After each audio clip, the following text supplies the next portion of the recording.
That ain't that'll work. They just don't want to go with it. All right, Kim.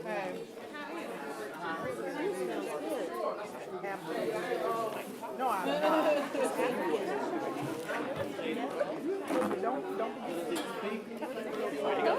They look special. I think they're always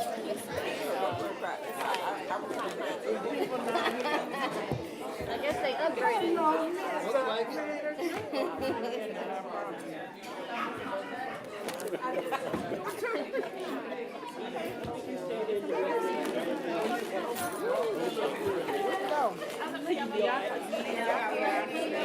Down there, Tom Road. Right here.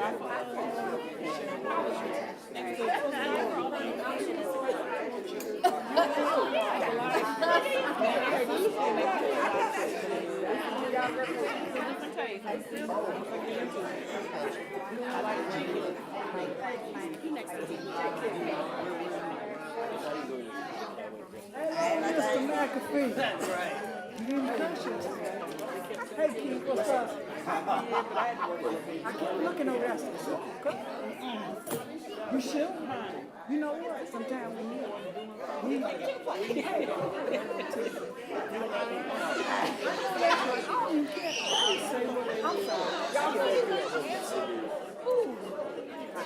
Oh, me, because I was in a meeting like Asheville,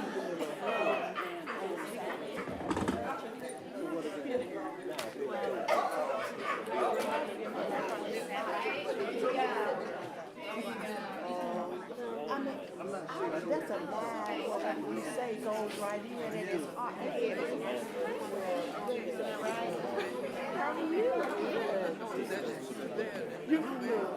I got all my invitations because that back. You don't never know what they offer. Hello, Miss Payne. I was going to say, I need to check my email. That was working for the county. I don't check my parking number.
That goes off.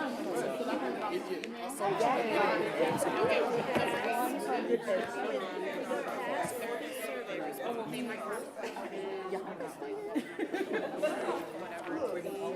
In your agenda, page 13.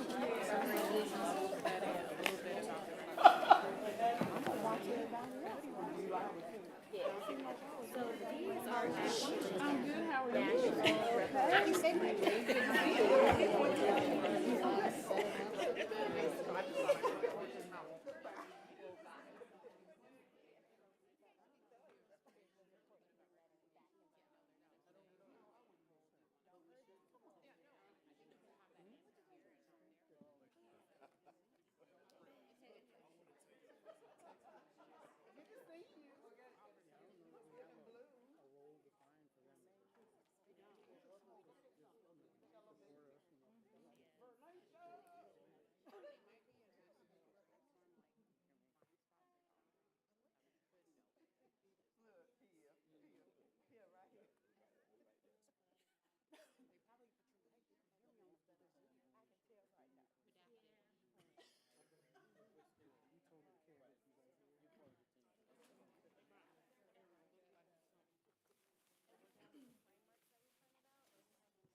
Good evening, good evening, good evening.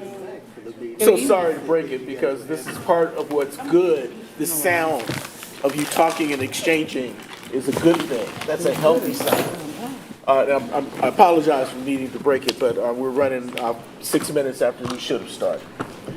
I do have a couple of remarks, but I'd like to call this meeting to order for the Community Reparations Commission. And before we take roll call, I'm gonna filibuster just a few seconds more because I have to tell you all something. I know you're tired. I know you are. The empty seats next to you will say that many of you all are occupied with other events happening in your lives. You've been working on this project longer than most public projects I've ever been involved in. You have put more energy into it, and I appreciate you. I really do. And sometimes it's not clear on even where we're going with this. You know? You're tired and you need direction sometimes about details of what's going on from day to day, from IFA to IFA. Some of you even wonder probably how you even got here. What were you thinking about when you signed up for this? And others of you are so clear and honed in on what you want to get done until you're frustrated with the pace we're taking. Why can't we go faster? What's wrong with the leadership? Yeah? Sometimes it's hot, sometimes it's cold. Sometimes it's apparent, other times it's night. What's going on? And so my point to you is that I don't mean to emphasize, for those of you not of the Judeo-Christian tradition, Islamic tradition, but y'all, I basically just described to you the children of Israel as you left Egypt. They were confused about where they were going. They were exhausted. They questioned leadership. But there are lessons to be learned as we go to the Promised Land. There are lessons to be learned as we go to the Promised Land. And the lesson I wanted to say to you, this is what I wanted to say to you, is that of the black organizations that I have dealt with, including the ones on the motherland, Nigeria, Malawi, South Africa, Egypt, Zimbabwe, Ethiopia. I've been there, done that, right? I want you to understand that just as the children were leaving, they understood what they were leaving. They understood the problem. You got to get away from the slavery. They may not have understood exactly where they're going, but as they traveled, they became their own worst enemies. They became their own worst enemies. I saw it in Africa. I've seen it with other organizations here in the States. It's because sometimes you're tired, sometimes you're distracted, sometimes you're put apart. All I'm suggesting to you is that when you're tired, help each other. When you're distracted, give me the benefit of a doubt. Let's refocus. Because that eyes on the prize is for real, y'all. I haven't been here with you like I should because I've been talking to people across the country. There are other people, I'm sorry, I almost called you out by name. People around this table have been talking to other reparations commissions. Don't be ashamed of the progress we have made here. You should be very proud of having gotten it even this far. But we have a long way to go. We have a long way to go. I filibustered enough. Let's get on with this meeting. Roll call, please. All right, good evening, everyone. I'm going to go ahead and do the roll call, starting with Dwayne Barton, Yo. Norma Baines, Here. Renata Conyers, Here. Christopher Gordon, Here. Roy Harris, Here. Joyce Harrison, Here. Shonda Jackson, Kimberly Jones, Here. Dewana Little, Dwayne McAfee, Here. Tamarie Macon, Babette Mays, Glinda McDowell, Here. Tamara Miller, Dwight Mullen, Here. Mildred Nance Carson, Here. Bernard Oliphant, Thomas Priester, Jesse Ray, Here. Dwayne Richardson, Eric Robinson, Renita Waters, CC Weston, Here. D. Williams, MZ Yehuda, Here. Keith Young, Here. D. Burris, Here. Tiffany Debolo, Here. Shakiki Giles Payton, Asandu McPeters. Here. We do have a quorum. Good to see you all. It's good to see you. And to the audience, welcome. There'll be a public comment time at the end. I appreciate your attendance and your attention. I really do. For our virtual audience, we will try to speak as loudly as we can for you to participate as much as you can. I have one action item, the agenda approval. The discussion, may I call a question on the approval of the agenda? I submit that the agenda be approved as written. Thank you. A motion? Is that a motion? Yes, she's. Second. Harrison. I'm sorry, who's second? Second. Thank you, Renata. Discussion? All those in favor, please say aye. Aye. Opposed? Thank you. All right, next item is to review the August 21 post-meeting survey. The meeting minutes? Oh, really minutes, quick. yeah, we just did. Yeah. The minutes are in your packet right behind the agenda. And I know that there were some additional items submitted for the minutes that, from the Legacy Neighborhood presentations last week. So those are going to be updated. And then the review item, quickly, I don't want to spend too much time on this, but I do want to just thank y'all for participating in the survey. It's also in your agenda packet. We had 12 responses. The question, did you have an opportunity to express your ideas, thoughts, and opinions at the August 21st meeting? We had 12 people respond yes and 2 people respond no. The question, please rate your overall assessment of the August 21st meeting. Most people responded very satisfied or moderately satisfied, but we also had a couple of people who responded neither satisfied nor dissatisfied, and then I think one person who responded very dissatisfied. The next question was, what did you like most about the August 21st meeting? A lot of people responded that they appreciated the Legacy Neighborhood presentations and liked the vice chair leading the meeting and the discussion and being able to hear the honesty shared by the commission members. On the other hand, the question, what needed improvement during the August 21st meeting and what are your suggestions for improvement?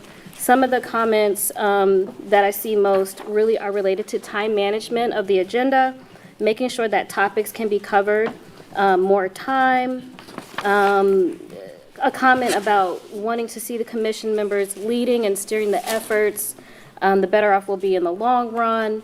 There was some disappointment expressed about comments that were not on the agenda and items that were not on the agenda. So I want y'all to know that we are reading these survey comments and then taking your thoughts and ideas into consideration and trying to make those improvements. The last question is, share any suggestions for agenda topics you would like to be considered for future meetings. More information from the community, the audit, extending the commission, accountability, sustainability, and community engagement, third-party fundraising. So, yeah, we have various items that were brought up for future agenda topics. And all of that is included in your packet. Thank you. E, under business items for the evening, proposed meeting format changes. One of the things that has been proposed is that, I'm sorry. Mr. Chair, before we approve the minutes, can we make a couple of changes Yes, in the please. minutes? Can you be specific? Where? In the minutes? Yes. Can we change Mr. Ray Harris to Mr. Roy Harris? What page is that? That's on page 3. Okay, is that in the roll call? No, that's in the HCA Housing Authority group that they made? Got it. Thank you. Okay, and then in the roundtable discussion, can we change the priest manager to the project manager? Yes, we can make those changes. Then I would make that a approval for those minutes. Thank you for And to that. add To Ms. Harrison's corrections, grammatical or spelling corrections, there's also a reference to Eddington Center. It looks like it's Erickson Center. Got it, thank you. What page is that on again? That's I under, just read it. I can find it. Oh, no problem. It is on page 3, under HACA. Eddiston Center. I must have spelled that incorrectly. Okay. Thank you. Changes are noted. Changes are noted. And is there a motion to approve the minutes? So moved. Is there a second? I'll do it. Second. Thank you. Thank you. dear. Further discussion? Not, may we call a question on approval of the minutes? All those in favor of approving the minutes as corrected, please say aye. Aye. Opposed? Thank you.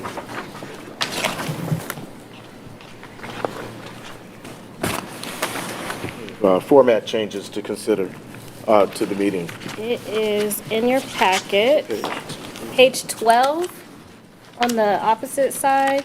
In your packet is just a list of proposed formatting suggestions for these meetings. Yep, there you go.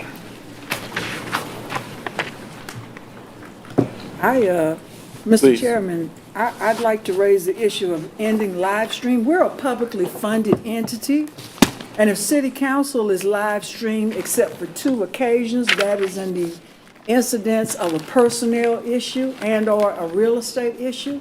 And since we have no formal entity empowered to do either, this is in the public interest, and a lot of our people are at home or streaming it. And because of the public purpose, this is deleterious to the notion of public input and the democratic process. So I would recommend removing that. I don't think that would even be legal anyway, since we're using public dollars to have this process.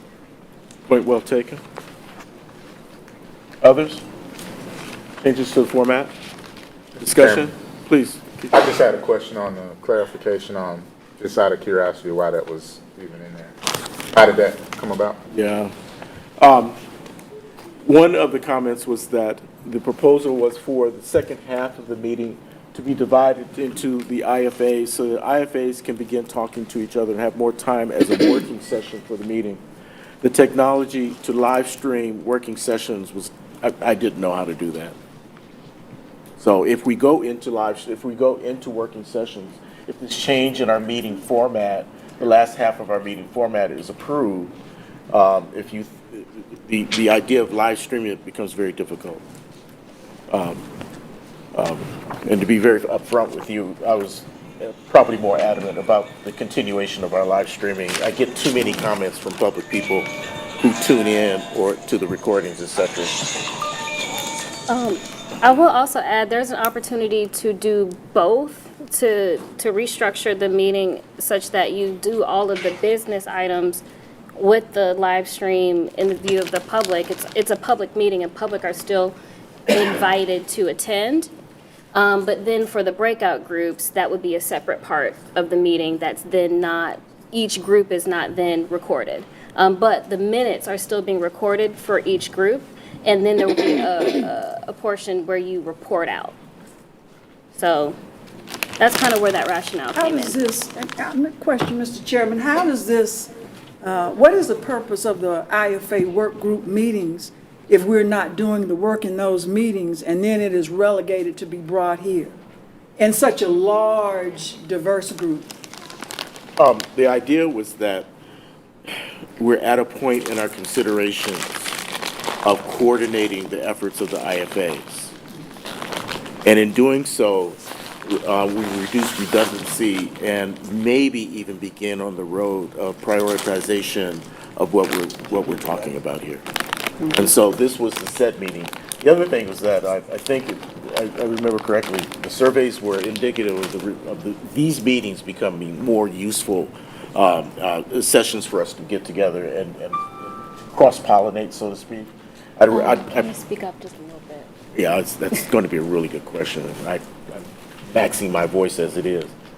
The idea was that what we would do is begin to coordinate the difficult task of arranging the relationships between your IFA recommendations. Yeah, I would, and just follow up, and I'll cease beyond this. A lot of the work that we've done in those IFAs not hit the light of day in this general session. And for a lot of us who don't miss meetings, and we put a lot of work into it, it is downright disrespectful, as well as the community groups who had these plans on the table for years and years, and we've bothered to put together programs and budgets to fund those community groups, the legacy neighborhoods. So I am just wondering when those recommendations that affect these community groups will be honored. We have business incubators, we have planning money, plenary sessions for them. I'm just, I guess, a slight bit confused. The work that we've already done, nothing's been done with it. So that's my input. I'll cease. No, you don't have to see. Please. This is Tiffany. So this is a proposal. That means that it has to come to a vote. Is that correct? Consideration and then a vote. Oh, consideration. And this proposal or this proposed meeting changes this is from the city, county, the chair of the commission? Like, where did this come from? It was recommended by the facilitators, the civility. Okay. By the who? It was recommended by our partners here. The people who run the project? Yeah. Is that right? Yeah, The they hired came up. people? Okay. That's not correct. And we discussed it at the, no, go ahead. Where'd it come from? Sure. It's okay. If I may, hi everyone, it's good to see you again. Sitting in on a meeting to prepare for this discussion around defining reparations, what we talked about. I was brought back in, so thank you for having me back again. I appreciate that. But it was just because of the impact of the retreat and how everyone lit up being able to have conversations with each other across the IFA groups. And hearing that these meetings, you wanted them to be a little bit more productive and move forward. It was just the idea of how the retreat was modeled and to see if that would be an opportunity to duplicate that model here, but just within an hour without, while still honoring all the business needs. So that's where the idea really stemmed from because of the success of the retreat. And it was not their idea, it was mine. So just want to make that clear. That's where it came from. So thank you for the clarity. That's super helpful. How would this impact public comment? There would still be a period for public comment. Would that be before It would or be after the work? It would be at the end, like it normally is. So that means that, would we go back to the live stream? And I know that has a lot of moving parts to it, but, you know, because we'll be cutting the community off from being able to have access to hearing that. So it's almost like they're just being cut off in the middle of a meeting and then that's it. It's almost like if you break out into different groups, you're not going to be able to be all visible on camera and on audio. So then maybe we should not break out into separate groups. We should not minimize the ability for the community to see what we're doing under any circumstances. That should be priority number one. So anything that we're going to do where we're going to limit our access, I'm opposed to it 100%. And finally, for me, do we have demographics on how many people is actually joining the live stream? I've never seen them.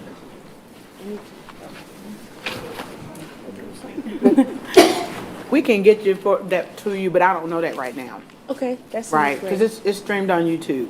Yeah. Ms. Harrison? Okay, so can this meeting also be picked up by someone later, like she's saying, on YouTube, the whole meeting? So nobody's being neglected or not seeing it. They can always go on YouTube or whatever and see this complete meeting. Is that what I'm hearing? Yes, and the other thought process would be for you all to have notes that you would turn in that would also be made available to the public.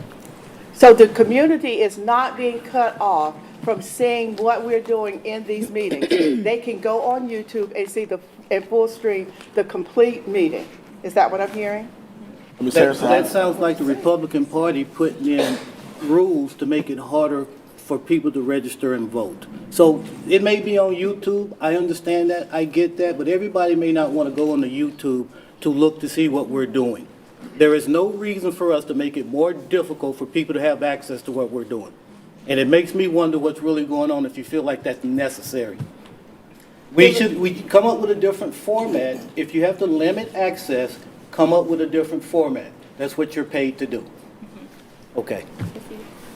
Further comments? Ms. Harrison? Okay, so this brings us back to, we have been now on this same topic for quite a bit of time.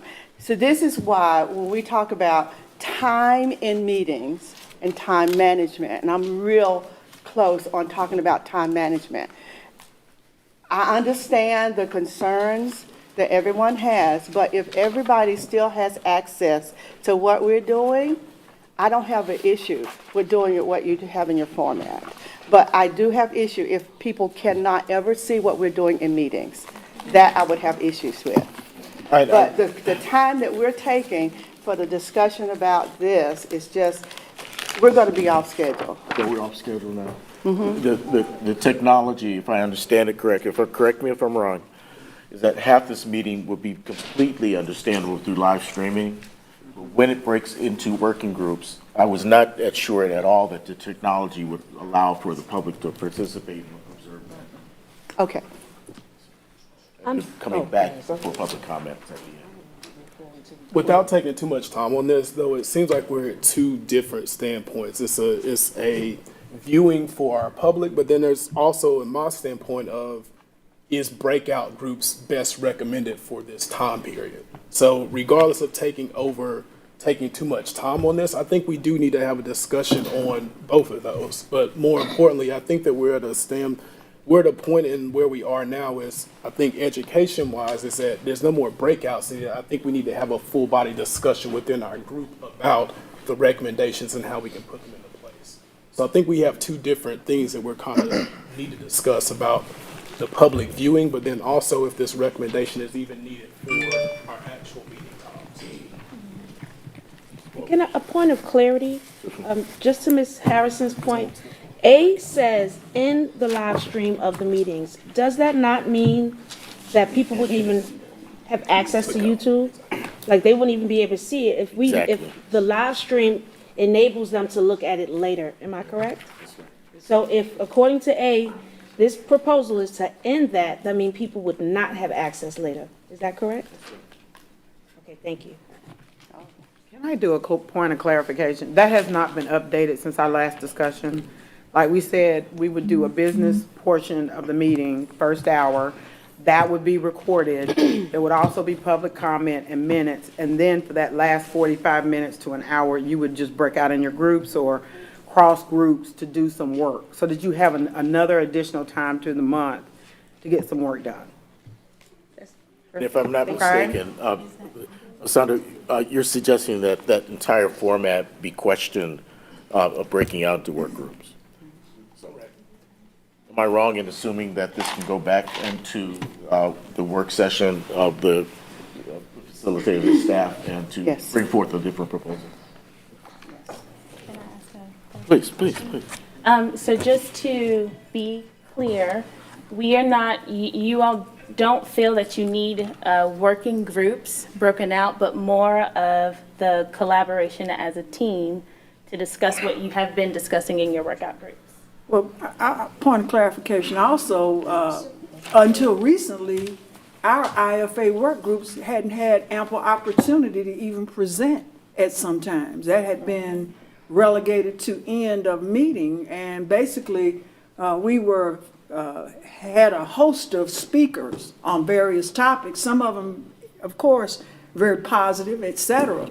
But those IFA recommendations are something that had not been really adequately reported out to this body as they are now. So I guess I'm just confused about the urgency of all of this, if you will.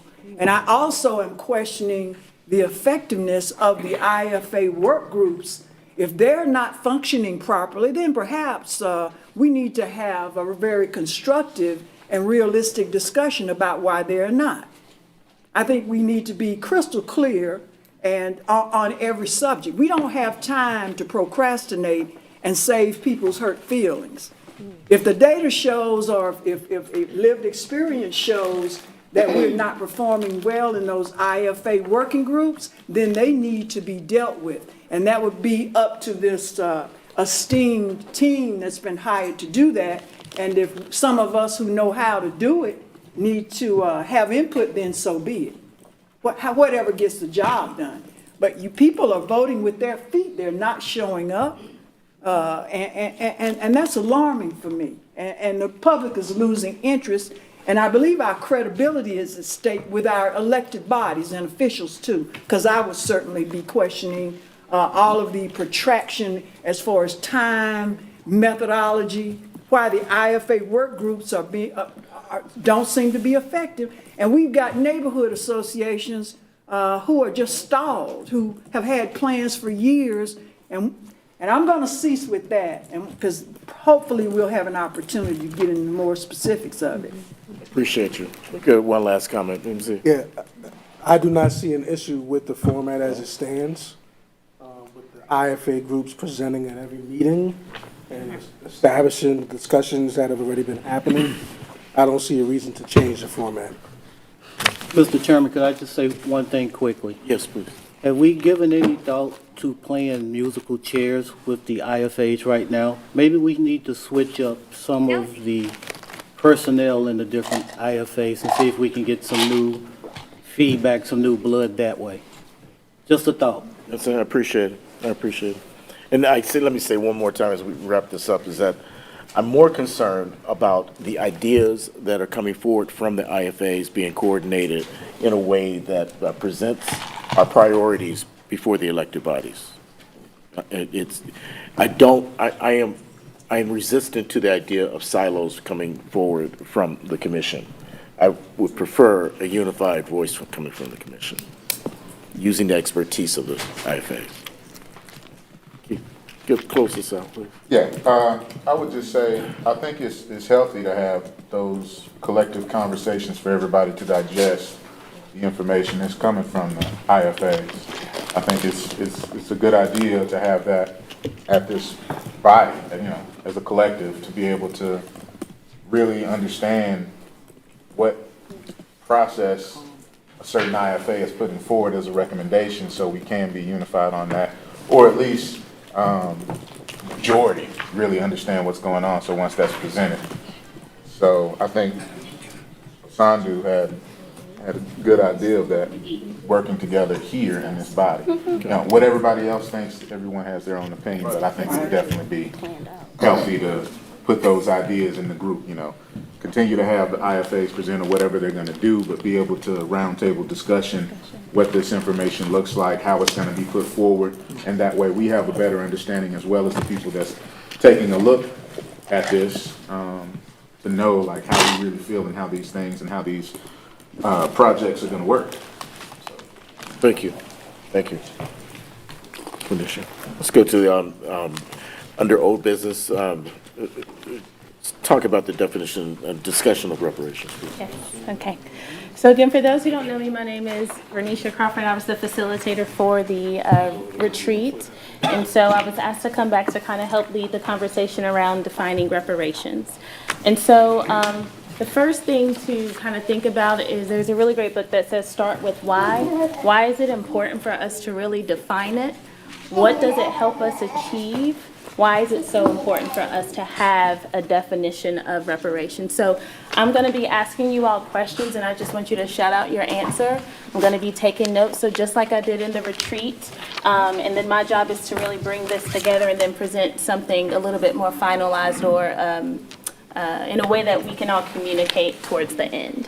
So if we can just begin to just think about what is the purpose of defining reparations? Why is it so important? Why is this something that we have struggled with? Why do we want to achieve this or accomplish this? So for anyone who has thoughts, if you just shout out your response to that question, I'll take notes and then I'll move forward with the next question.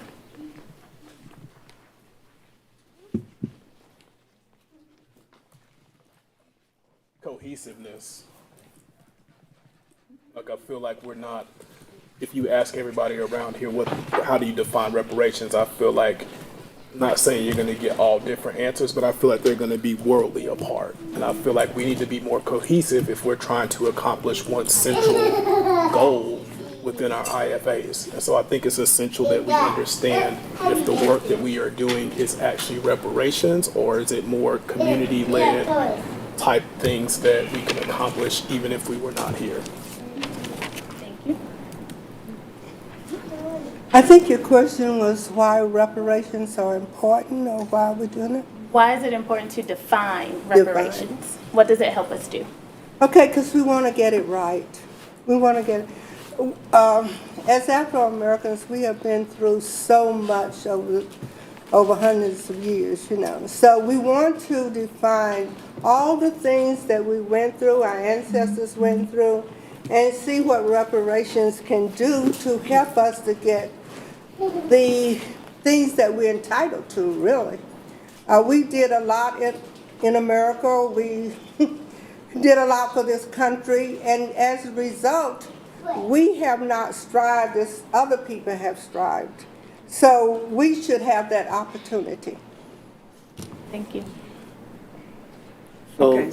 Go ahead. I'm sorry. I have said this from the very beginning. Without defining what reparations means to this committee, for me, means that we don't have a target. We don't have a bullseye. I want to know not what reparations means to me as an individual. I know what it means to me. But as a committee, I would like for us to speak with one voice. And as a committee, we can come up with a term that represents what reparations means to this committee. And then I think we'd have a better opportunity to then go out and talk about that in the community. But right now, when the community talks to me about what reparations is, and when the community talks to one of the other committee members about what reparations is, they're not hearing one voice. And I think that's very important. We need to speak with one voice when it comes to this committee. Yes, and thank you. We asked for this conversation when we began this reparations process. It is important to know what real reparations is. Real reparations is a national effort. A lot of people don't know that, and sometimes when you give a thing a name and you misname it, people misunderstand what the capabilities are and the expectations. The city of Asheville does not have an adequate budget to provide reparations to African Americans and all of the harms that it's done. That's what's real. Those are dollars you're talking about. The other part is reparations is a term that refers back to the federal government. A lot of this has to do with theatrics and folks, you know, attention and so forth. Evanston is a housing voucher program. It's not real reparations. This is community reinvestment to address some of the systemic racial harms that have been done to African Americans. You've got the 14th Amendment and you've got that amendment that really speaks against reverse discrimination in our behalf. And that's where I guess I'm just more into realism. This is community reinvestment. This is not real reparations. Thank you, Dee, and we'll get there. All right, any other comments here? I think that the definition has to be put forth so that there will be better community clarity. As Dia said and others in the room, the community has no idea. And so, again, the cohesion and speaking as one voice and having a goal. We don't have a goal. What is the goal? And until we have that definition, we won't know what the goal is. Okay. Reparations, well, defining reparations is also crucial because it differentiates what Asheville is actually doing based around the world. We don't want people to have a false narrative that because in San Francisco they're allotting dollars, that's what the expectation is for Asheville.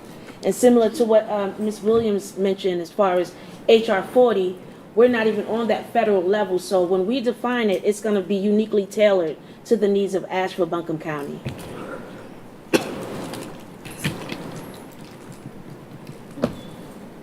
All right, any other comments? This is really good, so I am going to read this all back out to you to ensure that I captured it correctly. So the purpose of us defining reparations, the reason why it's important is to, number one, to determine a goal, align this commission as one voice, and to make sure that our definition is unique to Asheville. It's also to improve cohesiveness and essentially establish a North Star. And also, ma'am over here also said because we want to get it right, to honor all the things that Black people have been through in this country. We want to get it right and make sure that we get what we are entitled to. We also said to enhance the chances and equalize the chances and opportunities of Black Americans, as well as to help increase community awareness and engagement. Was there anything missed? To dismay the false narratives. Yeah, that too, and to deter lawsuits. That's right. That's right. That takes money. To minimize risk. All right, so we also want to minimize risk and destigmatize the myth. Got it. Okay, so this is great. Oh, yes, yes, sir. No, go ahead and then I'll make a comment. Looks Oh, like I you was were about next. to move to the next portion. You go ahead. No, I was just gonna say, if y'all are gonna define reparations, I would like to hear what people believe reparations actually are. Yeah, that's next. Okay. Yeah. So now that we all are clear on why this is important, I want y'all to keep our why in mind. Yes, sir. I was just gonna say, it's never been defined, that's why we're defining it. There's a resolution that's saying we're gonna give reparations, but it's never been defined what that is. But we've been told what we will not do, Right. but it's never been said what reparations is. What have we been told we will not do? We will not pay, Where was that ever listed at? Because that's not in the resolution. It doesn't say that explicitly in the resolution. it was in the packet. It's in the project Yeah, but it timeline. doesn't say it in the resolution. Somebody else said that. Okay.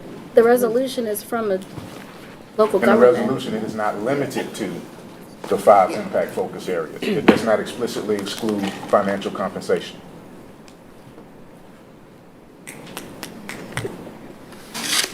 Or anything else. It's not limited to. Those are the words. Yes. Where is that? The FAQs. Okay. So thank you for that. What I want to do now that we are all clear on why this is important for us to do, I want us to keep that in the front of our mind. Again, keep the why in mind. We can't move forward in the way that we want to move forward until we define this.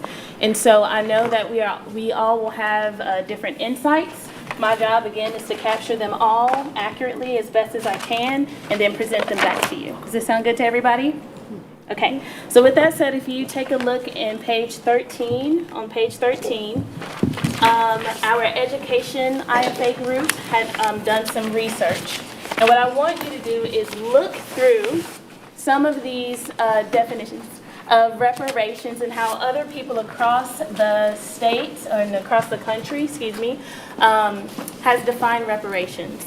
And I simply want you to take 3 minutes. I want you to circle words that you like, right? Circle what stands out to you, what you agree to. And then after that, I want you all to, we'll call it back out, I'll take notes, and then I'll report it back out to you. So just take about 3 minutes to look through this and circle what resonates with you.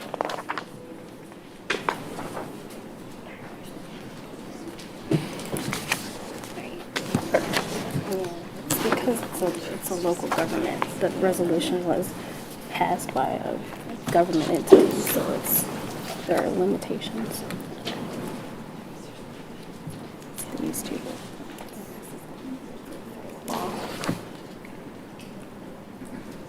This has been available since January.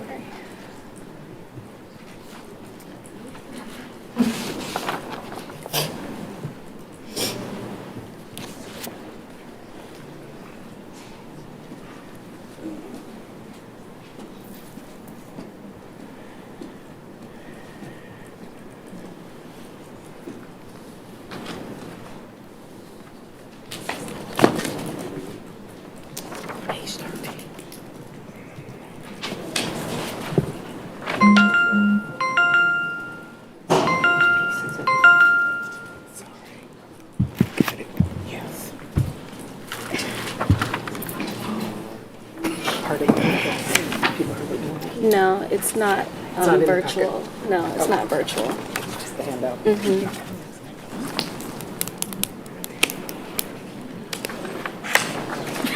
can, as you begin to wrap up, just give me a quick thumbs up.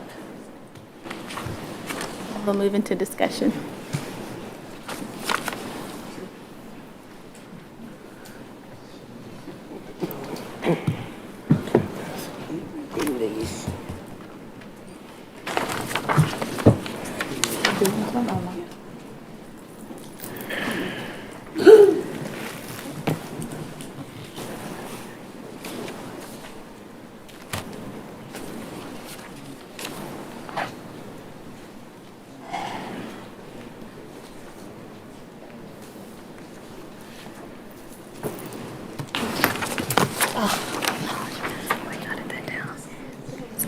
Acknowledge and just. This is. I know, but. Page 13. Everyone good? Yeah.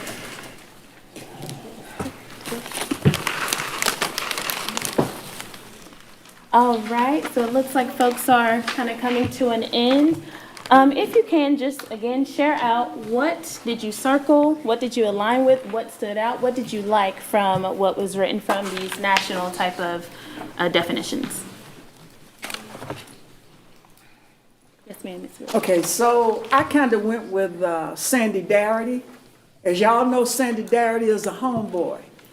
A lot of y'all don't know that, but he is probably the most revered national expert on reparations. And he told us, as y'all know, when we first started, his belief that it should not be we should not conflate or confuse the issue. Confusion is powerful. It deters your purpose as well. You need to be honest about everything you do if you can. Not cheap theatrics, but do the work. The other things were projects should amplify the voice of the community. That's what we've been missing, a lot of that community input. We do have community groups and neighborhoods around this table that I value, highly value, and I value their credibility and belief in this system. So that's why I'm kind of adamant about putting plans that enable them out along with the money that they need.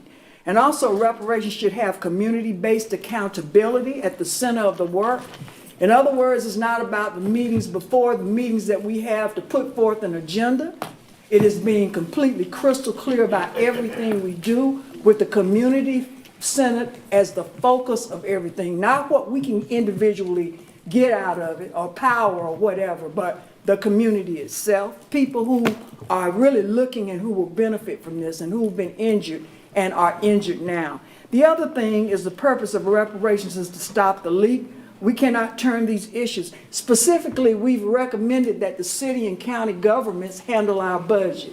I have never seen such a drift back to paternalism in my entire life. What were you thinking? That's all I can say. There are some of us who have this skill and we're put here to run financial pro formas and we know how to do it. Everybody has a talent. That's some of us who are here. We do have those talents, but to just assign that back to city and county staff, that's ridiculous. I've never heard of such. Pardon me for my candor, but I usually am. That's really about it. The soul funding thing, I believe in spreading that out and getting foundations and so forth in. And private money, I believe in controlling all the funds. You're talking about another entity. You can set up a sub C corp or a sub nonprofit up under that to handle that private money if you want to. There are ways to do that. And I'll cease. Thank you. Thank you, Ms. Williams. All right, anyone else? What stood out? I agreed a lot with Ms. Williams. The first one, most definitely a national issue. Local projects should not call their work reparations. I mean, right on down the line, reparations projects have to center community healing or they will not fully redress the harm. Projects should amplify the voice of the community. Reparations should have community-based accountability. And then down under Kim Howard, the purpose of reparations is to stop the leak. I agree with that. Local reparations projects prepare municipalities for federal reparations when they come. So that's, to me, that's very important because we already know that it's not reparations that we're doing. And I agree with the fact that we should rename it something else. But in the event that reparations should come, we need to be prepared. Very good, thank you.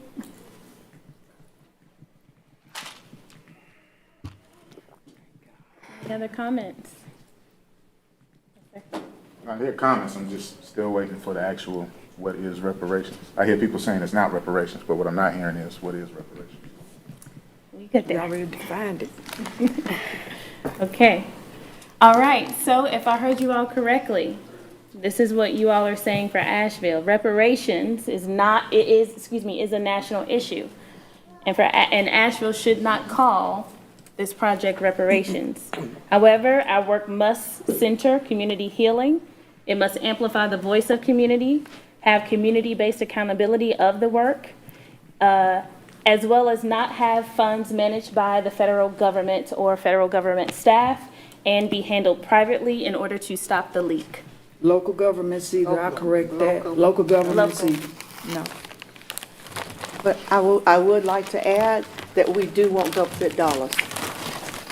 Absolutely. I mean, I know you're saying no government control, but you do want some government That's dollars. not control, that's infusion. I know, that's what I'm saying, but we still want to add that in there.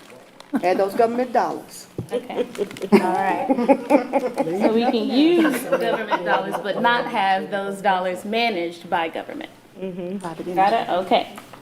All right, so we have parameters now.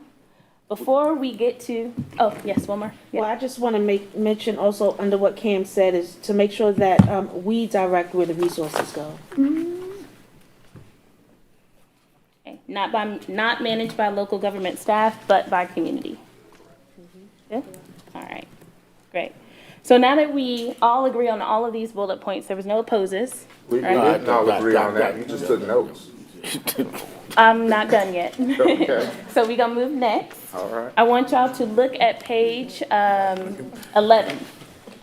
This is under frequently asked questions. I want y'all to read the first two bullet points. So Ms. Williams and others have mentioned some things, right? So we have been given federal dollars by federal entity. That comes with limitations. That does come with guidelines that we must follow, right? So these are two bullet points that I just want to bring attention to. Where are you at? Page 11, Okay. frequently asked questions, FAQs. The very first bullet point, I read it out just for those who don't have access. Recommendations should be fairly broad and not connected to any particular group, organization, or existing initiative that serves a private interest so as to remove any potential conflict of interest and ultimately to serve the interests of the wider African American community in Asheville and Buncombe County. Okay? Hey, hold on. Now, this is, This is 11. no, this is some old stuff. See, this goes back. This is some old It's the stuff that we project were supposed to timeline. talk about like several months ago, and y'all just talking about it now. We talked about this last month too. No, well, I Yes, must we wasn't did. here. You weren't here. Yeah. Every month. Well, I'm saying this particular piece troubles me, and I would like us to, you know, I don't want to hold up the conversation of this, but this little piece here came out when people start presenting ideas on how they want to, you know, plug in the community. And it also ties back into saying that the people on this board can't get compensated when the bag drops. And that, to me, is an issue. So, I think this is a more deeper conversation that we need to have that just popped up. It wasn't the original language. It popped up when people started throwing out ideas about how we can really benefit our community. So I think we should, you know, I seen it the last time and we didn't never really talk about it. And then we said we was going to talk about it the following week and we didn't do it. So I think that's a little different thing, in my opinion. Okay. Any, did you want to address? Because I got a question because it goes back to what Keith was saying earlier. Where does this come from? Who wrote this? This is from Because this wasn't the commissioner didn't come up with January 2023, when I adopted this contract in December 2022, looking at best practices of equity-based investment programs from local governments, so as to not encounter a conflict of I'm interest. sorry, could you say that again? You said definition of what program? One moment. I heard the word equity, and equity is not reparations, so I was just. That is what I said. Okay. So as not to encounter a conflict of interest, and everyone on this board signed a conflict of interest. That's right. That's right. Form. Correct. So as to protect this board from making decisions that would be conflicts. And some of us even stated that we had conflicts of interest that are part of the record, as we should, because I know I declared one several times. This is a best practice language. Obviously, it's up for debate, it's up for conversation. This is y'all's group. So I encourage you to be a part of this, and it's collaborative. But all I can bring to the table is my experience and, you know, what I've seen. So your organization developed these points? I'm not going to say my organization developed these points, but in collaboration with the city and the county government, in as early as December 2022, when I was asked to put forth a project timeline to take this group from where this group was, that was where the timeline comes from as a project manager. Yes. I understand. So, Correct.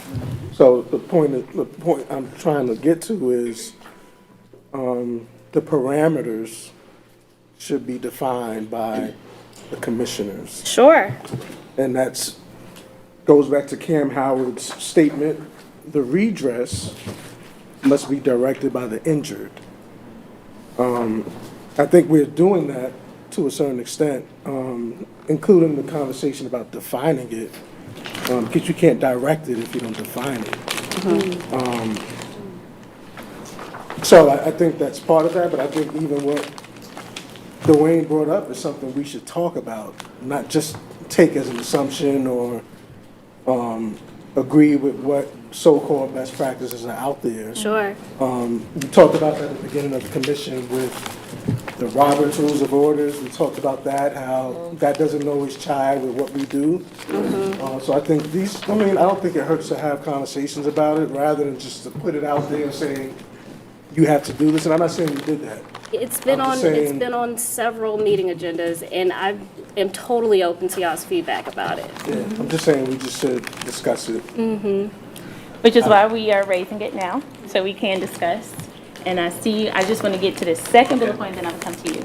Because it's also going to lead into this conversation. The second bullet point states, projects that benefit individual persons or businesses are not eligible. The emoluments clause. The emoluments clause, which is a federal law, prohibits governments from contributing tax dollars to individual benefits. Okay? So in order for us to really have a full conversation around defining reparations, That second bullet point is something that we got to acknowledge. That first bullet point, I'm hearing we can make some adaptations to. Go ahead.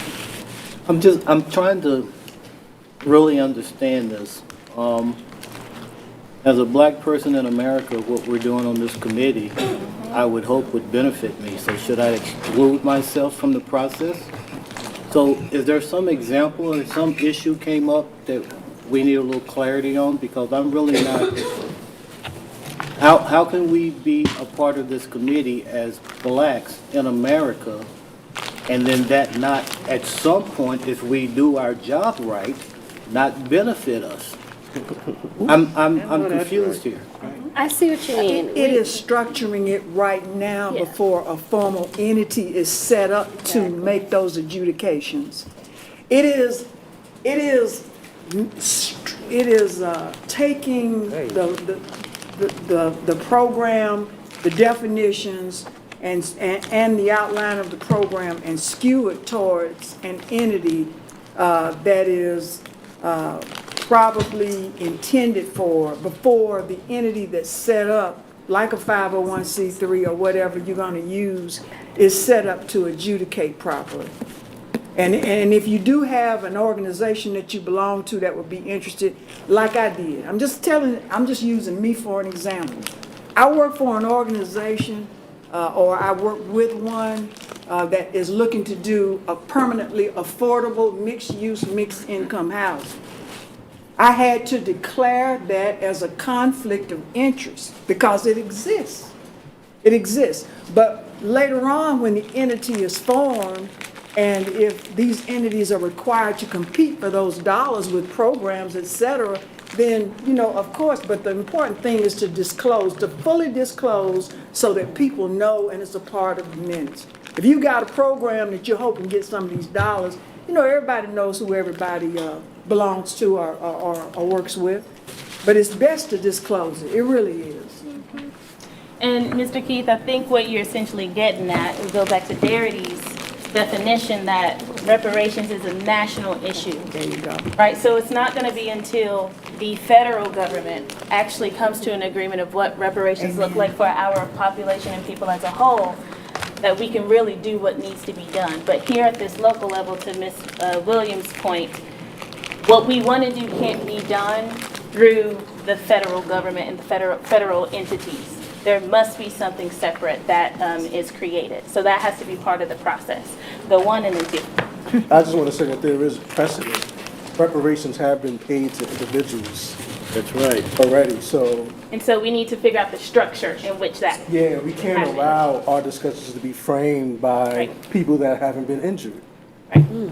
So I think as long as we're bogging down our conversation in what the city law is or what the county law is or It's what federal law. the state law is or federal law, You can't. at the end of the day, we can't have these conversations bogged down in that. Unless To be directed by the people that are injured, I mean, I think that's a key phrase right there. Directed means you define how to fix the injury. And as long as we're going outside of that framework, then it's going to get bogged down. I mean, we'll talk about this for decades. Okay, so we're talking. I'm sorry. Go ahead, please. I was just gonna say, y'all keep going back to what Mr. Sandy Darity, Dr. Sandy Darity said at that meeting. He said a lot of things. Right. And what Dr. Sandy Darity said about reparations being a federal thing and locals should not call it reparations, that's Dr. Sandy Darity. That is just him. But at the end of everything that he said, he actually blessed this. You can go back and look at that. Keith, he's written a piece since he's presented to us, and he's backtracked. That's what you can actually go back to the day that he presented to us. He said a whole bunch of stuff. Education, healthcare. He said he said a whole bunch of stuff. But at the very end of the meeting, he actually espoused that what we were doing was okay. And as far as reparations being a national thing in the resolution, it explicitly states that we call on the federal government and the state government to bless this project, but it should be led by the aggrieved individuals. And in this local municipality and county, it is the people of Buncombe County. Right. So, thank you. That's very good information that I think we need to think about. If we want to get reparations, that means something has to change. Policies, procedures, all of that stuff is not designed for us to have what we believe reparations are. Therefore, we must figure out what is it that we need to change. What that means is our work, we may be too far ahead, or we may be starting at a place before we're ready to start, right? So we do need to understand what we think reparations are. If we know that the policies, the structures, and all of those things in place do not support that, then that means there's some advocacy that has to take place. We also know that advocacy takes a long time, right? That to change something, it may take time, right? So all of this to say, if what we are doing is not reparations, what do we call it? Community Wait. You reinvestment. keep saying, if this is not reparations, wait. Y'all had y'all chance to talk, now I'm gonna talk. Go ahead. Yeah. Go ahead, Keith. So y'all keep saying, this ain't reparations, what if ain't reparations? Ain't nobody around this table said it ain't reparations except for 2 or 3 people. It ain't. Ain't nobody said that. We got no money. Now, when you're talking about what is reparations, one is an essential act of contrition, which is happening, right? And then the party that's been injured has to be, you have to fix all of that stuff. I'm not gonna go into the whole 5 steps of what reparations is, but when you got to this table, what did you think you were joining up for? Not equity, because this ain't equity, and reparations is definitely not equity. And if you don't know what the definition of reparations is, I'm not saying that we need to spell it out right here, but there are things that we can do. So like, you all need to be very clear about where you're trying to take this, because I don't see anybody around this table trying to take it anywhere. I see the people that hasn't been brought to this table trying to take it somewhere. So be very clear about where we're trying to take this, so we'll know exactly where we're at, because the resolution laid it out. It doesn't say white people. It don't say Hispanic people. It don't say Asians. It specifically says black people. If you want me to sit on my phone and read this thing again, it's talking about us. And it's talking about all the public policies and everything that has happened, from urban renewal to the enslavement of black people to the public policies on a federal, state, and local level. And we do have the ability to address all of those things that have happened on a local level. Now, if we have public policies and procedures that have aggrieved black people in Buncombe County that came through the local government, we can reverse that through the local government. If we have public policies and procedures that have hindered people from economic development, from housing, from healthcare, from education on a local level, we can remedy that on a local level. And we're not talking about equity. And if you want to act like we don't know how this can be done, what was that? That thing that just happened through the COVID?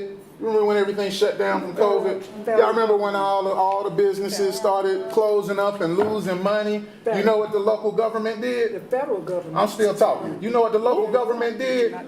The local government gave public dollars to private businesses. From the federal government? No, it don't matter where it came from. It was a pass-through. It don't matter where it came from. The local government gave private businesses money through the One Buncombe Fund. Buncombe County gave money.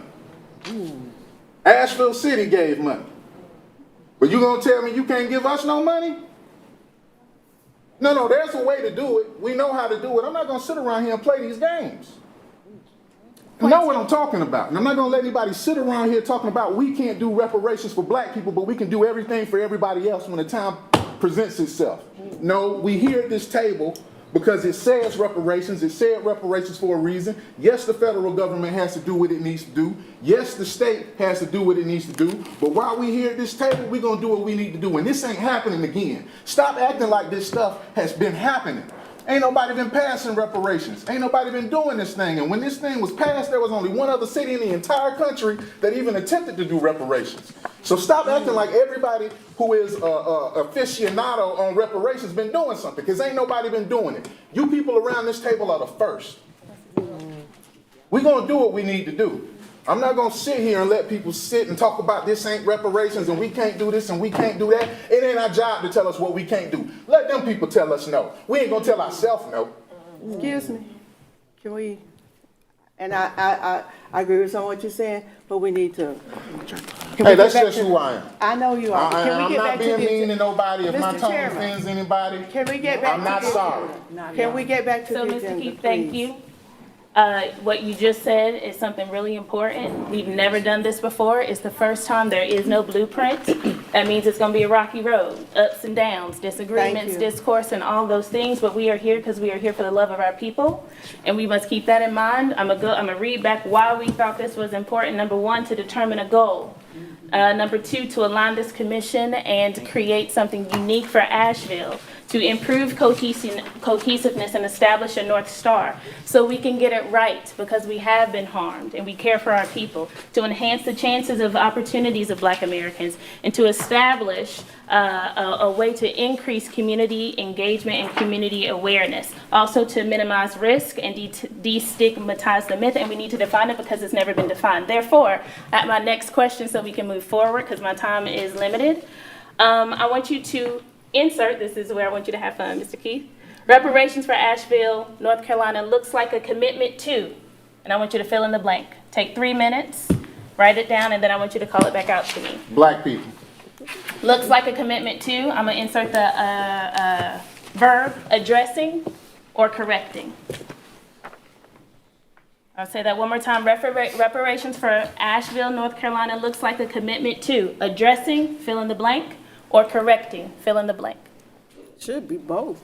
Yeah, you can use both, but fill in the blank. Addressing ABC, correcting ABC. Take a few minutes, write that out, and then we'll shout it back out to me.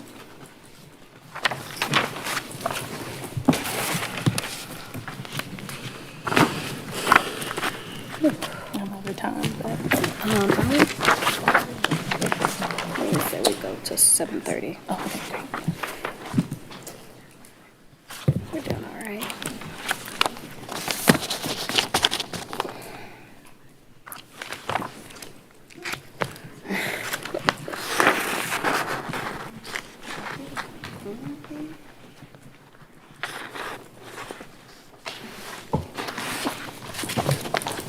Give some water.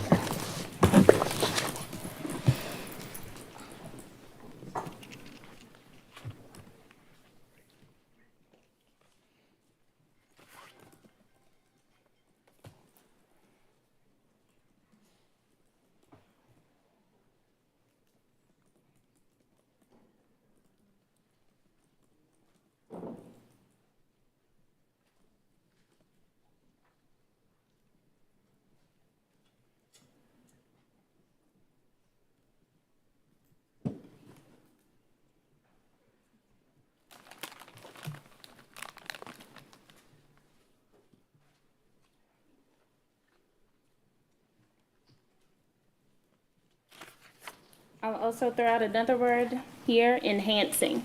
Enhancing or improving. Reparations for Asheville, North Carolina looks like a commitment to enhancing, improving, addressing, correcting.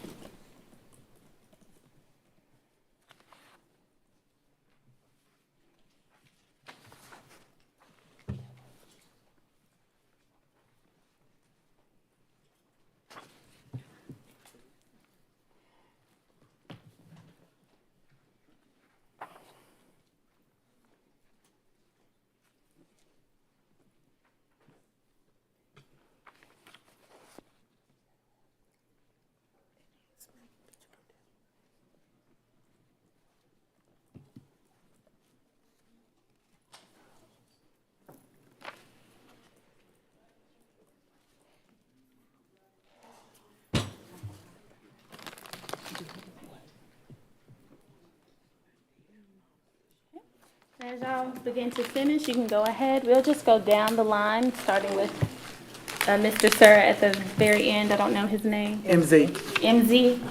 MZ. We'll start with you, and then we'll just go down the line. And you are filling in that blank. Reparations for Asheville, North Carolina looks like a commitment to. And insert fill in the blank. Go ahead. Take us away. Making amends for the wrongs that is done by paying money to or assisting those wronged.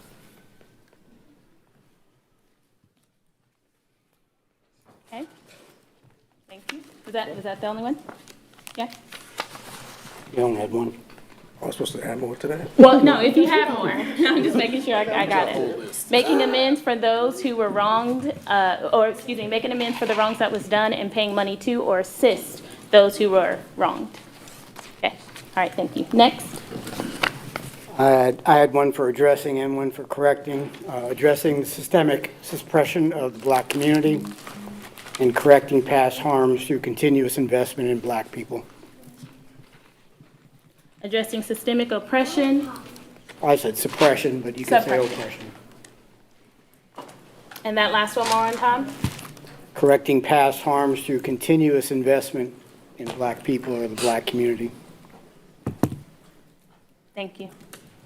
All right, next. I had stopping harms caused by systemic and institutional discriminatory policies, practices, regulations, and biases. And similar to Mr. Gordon there of monetary compensation for black people. All right, thank you, sir. Next one.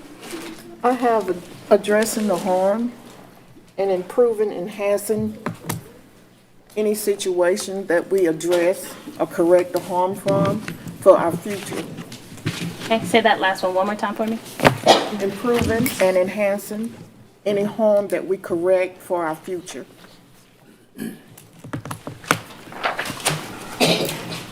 All right. Can I rephrase that by saying improving the future of black people? Okay. Thank you.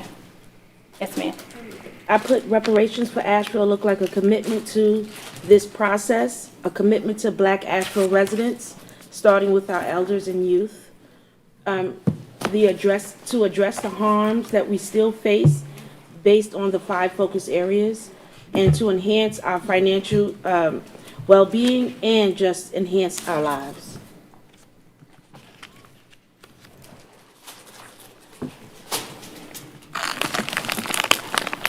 Oh, and if I may say, the commitment to this process, no matter how long it takes. All right. Mr. Keith. I think I said enough for now. Ms. Williams. Commitment to addressing the harms which have been caused by systemic racism and closing the racial wealth gap in the African American community by investing by investing in systems which address the harms caused in the following areas: economic development, housing, education, criminal justice, health and wellness. And those are the 5 areas, right? Yes, ma'am. Thank you. Yes, sir. Here. So, until we can define what reparations means to this committee, I'm going to talk about what reparations means to me. And I don't have a problem with the word reparations. We have used it before because at some point, the government paid white slave owners for their slaves. So I don't have a problem with the word reparations. I am here because they took dignity away from my ancestors. They could not speak for themselves. They had no voice. We now have a voice. And I want to speak to that. And however it goes and whatever it means, we need to restore dignity. That's why I'm here. Thank you. Oh. Addressing the previous and the current harm, and with a commitment to do so to the community.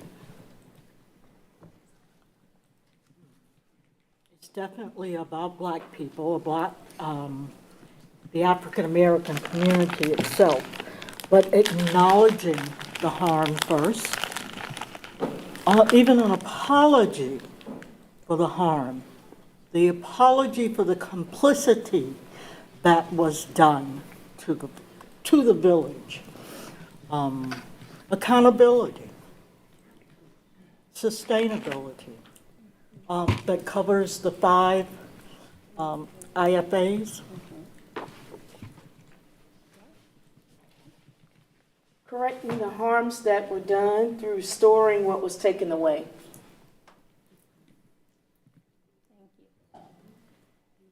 Money, land, and access to the markets, is what I want to say. Money, land, and Access to all the markets, when you say markets, can you clarify?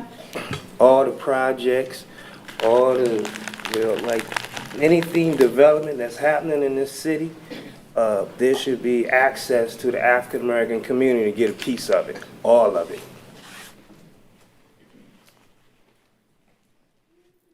Okay, if you can think on that a little bit more, I'm just trying to figure out how we can make it clear. I kind of know where you're going, but if you can think on it a little bit more, I'll come back to you. Okay, well, I'm gonna tell you, we got a disparity study. They're gonna have a little conference tomorrow saying how black businesses are not tuned into the development that's happening around this city. And it's been going on for a very long, long time. So businesses in particularly and the community need to have access to the development that's happening in and around their neighborhood and the surrounding neighborhoods. Got it, thank you. All right, Ms. Kimberly Jones. Correcting past and current harms by not creating additional harms and addressing the harm in the 5 focus areas to create enhancing a thriving Black Asheville. Thank you. A commitment to addressing all disparities at all levels for black folks.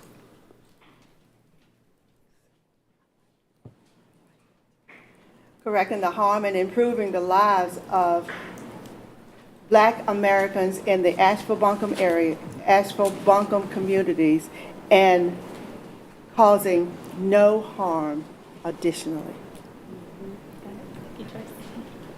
Right. I'm going to be a little bit more specific and addressing the education harm which does not channel black students into jobs which will provide for self-sustaining lives. We got to be economic. And it reverted me back to the debate between Du Bois and Booker T. Washington and the talented tent. Was it better for us to be smart, or was it better for us to be skilled? Here's what happened in COVID. Intelligent didn't work, or they worked from home, but who continued to work at a hectic pace? The skilled, because people were at home, they were doing repairs, plumbers, electricians.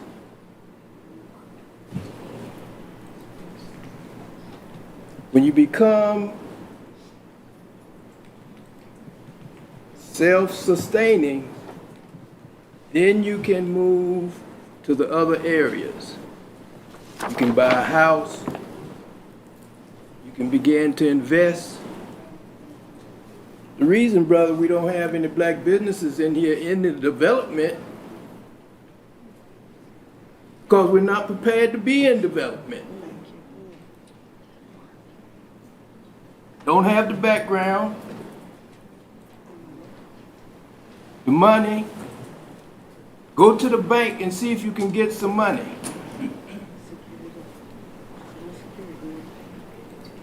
Not to be negative on what I call socio-economic jobs that we're familiar with. Food trucks.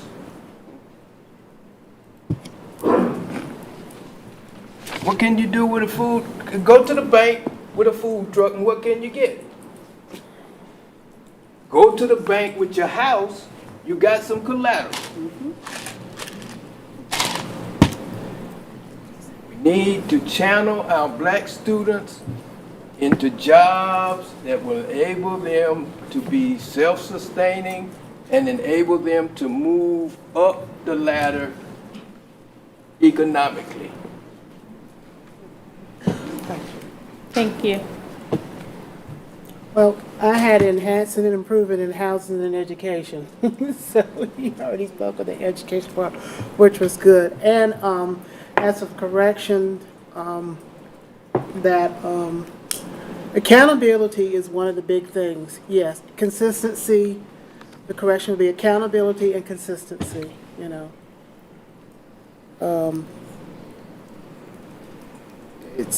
I look at it, it's not being accountable for the actions that has not been taken to, and also to improve it. So. Thank you. Okay. Correct the past harms of black people and in all areas, health, education, economics, crime, social justice, and also that we change the policies that affect all of us from the things that have happened in the past. There were so many policies put in place that kept us down in a certain area, or we couldn't do certain things. So to me, that's change the policies. And also, there should be a financial component to this. There should be some financial component for Afro-Americans for all the things that they've done over the years. Thank you. Oh, she was the last one? Yes. Okay, great. Thank you. I do want to add, go ahead. I think the intergenerational perspective needs to be there, and it's a commitment intergenerationally, because the harms and the cessation of harms. Like it can be as much investment as we want to invest in community, but if the systems and policies and practices that's maintaining is still happening, we still gonna have so much work to do because it's not getting better. Oh, can you speak up a little bit for the group? We're not hearing what you're saying. Y'all didn't hear me? No. Oh, I'm sorry. She was typing, so I'm sorry. Okay. Anyway, the intergenerational connection and also the cessation of harm, like the stopping the harm. That was one of our first recommendations, and I think it is so important. I think it got overshadowed by the audit, and but that's not stopping the harm. And so as many recommendations as we put forth, and as many things that we can have, even with financial benefit, if the harms are still happening, the financial benefit and the recommendations that we are producing would be worthless, because it's that intergenerational component. It's not just for who's at the table now. My daughter will be at the table one day. You know what I mean? So how are we bettering this for the generations that's coming up behind us? And so I think that's crucial to the commitment. We need to be committed on an intergenerational level and on a policy level with the stopping of harm. Perfect. Thank you. So I will wrap up. You all don't realize it, but you just defined reparations. I'm going to read these back out to you, because it's not like a Webster dictionary type of definition. You all heard each other speak. I'm going to read this out. It's not beautiful, it's not pretty, but this is what you all said. Reparations in Asheville, North Carolina looks like a commitment to making amends for the wrongs that was done and paying money to or assisting those who were wronged. It looks like addressing systemic suppression.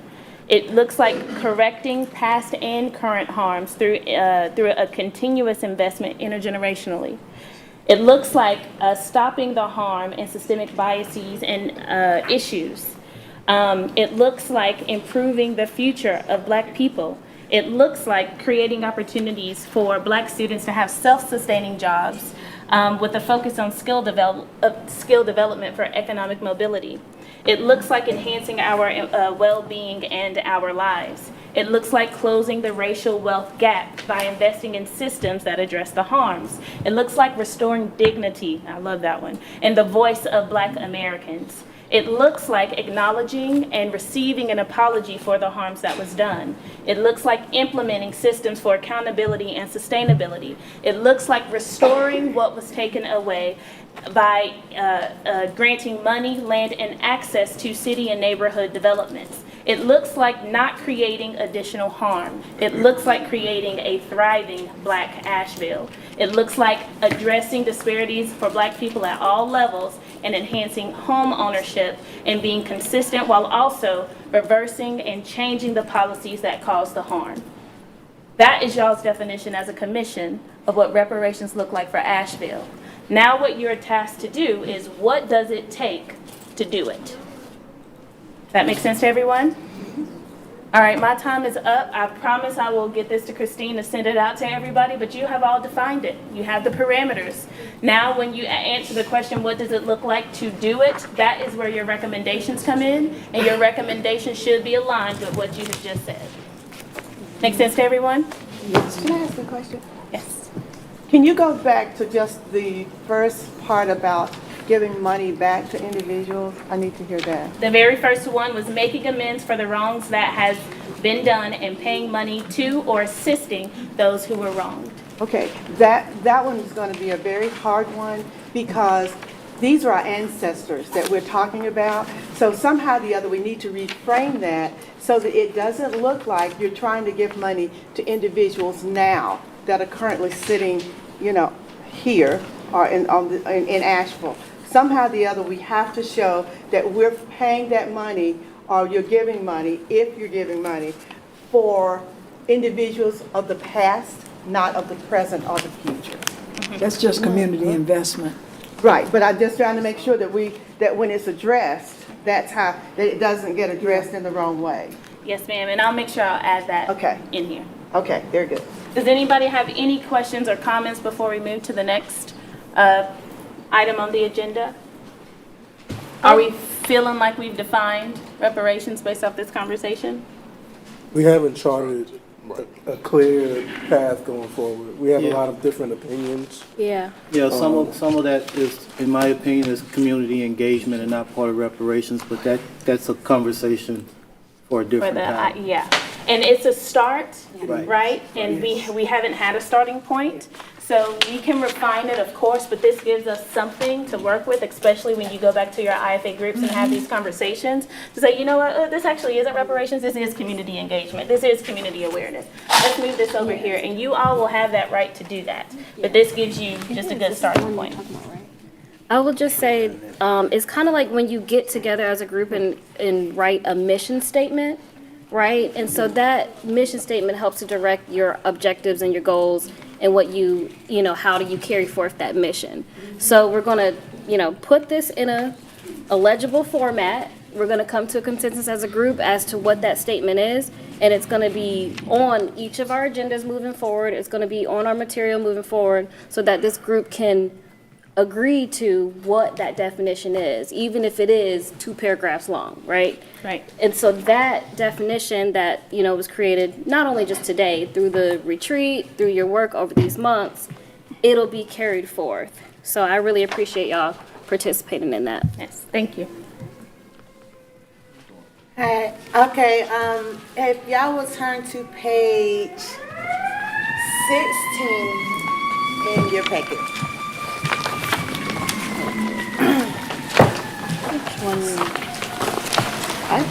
Mine's at page 18.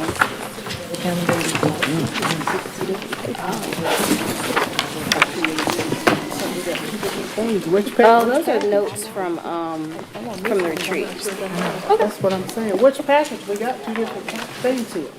I'm sorry, y'all. It's page 16. It says accountability towards the bottom of the page. Okay. Oh, that's this one? I got this one. It says accountability towards the bottom of the page, and these are notes from our retreat when we all talked about the accountability or sustainability recommendation. Yeah. All right, is everybody at that page? Hopefully so. And so this conversation is about moving the accountability and sustainability. First, to vote for accountability recommendation that the education group actually put forth. It is in your packets on page 18 through 21. But I wanted to start with the conversation that we talked about at the retreat around sustainability, just to remind us of our conversation at the retreat around sustainability and accountability, which is what's moving forward. The recommendation, what we did notice was that all of the IFAs had this accountability and sustainability recommendation. Yes. Similar recommendation. We chose, the education group's recommendation was chosen as the one to move forward because it fully encompassed all of the other IFA groups' recommendation, and it was more defined.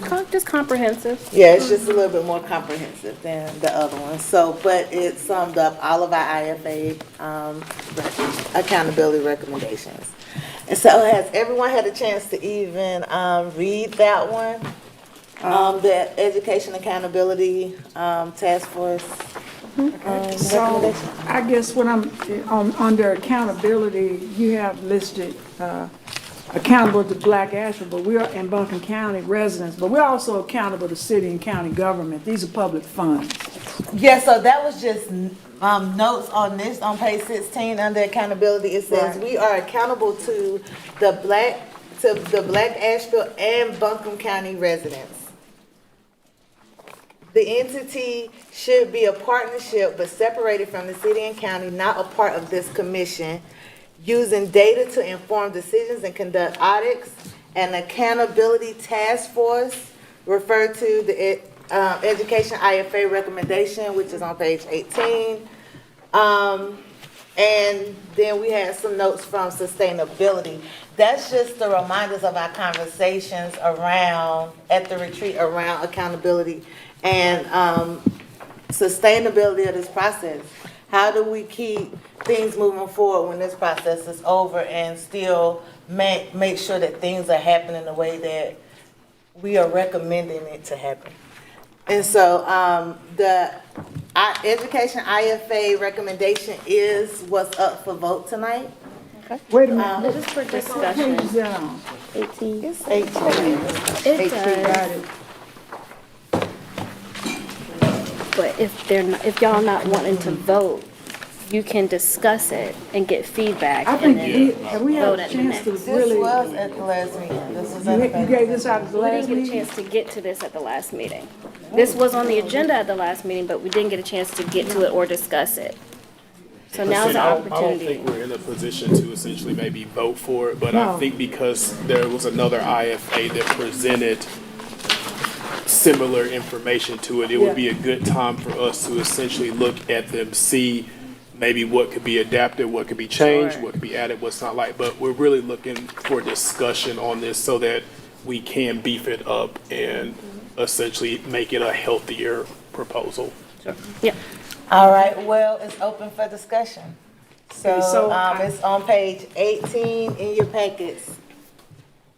I would suggest that you also be accountable to the city and county government themselves. I understand you're saying Black Asheville and Buncombe County residents, but this is public money, and you do need to be accountable to city and county government because as they give you these funds, they're responsible to the voters. So you can't overlook that, even though the rhetoric is kind of turning the other way. I'm a pragmatist, I'm a businesswoman, and I always look at where my money's coming from.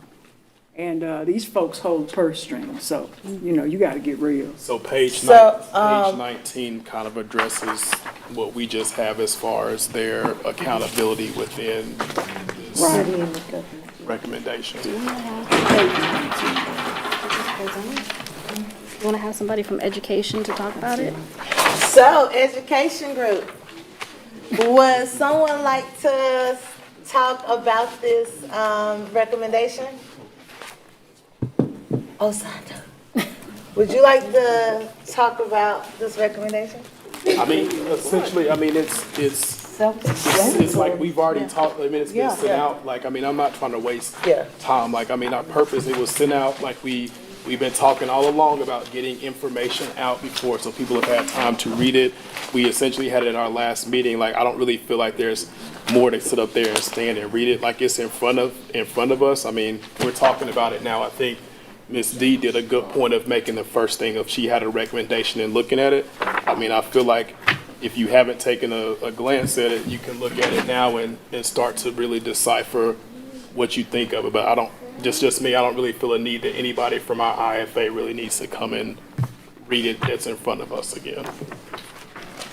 Unless somebody else from our IFA wants to essentially do it. I just feel like that's...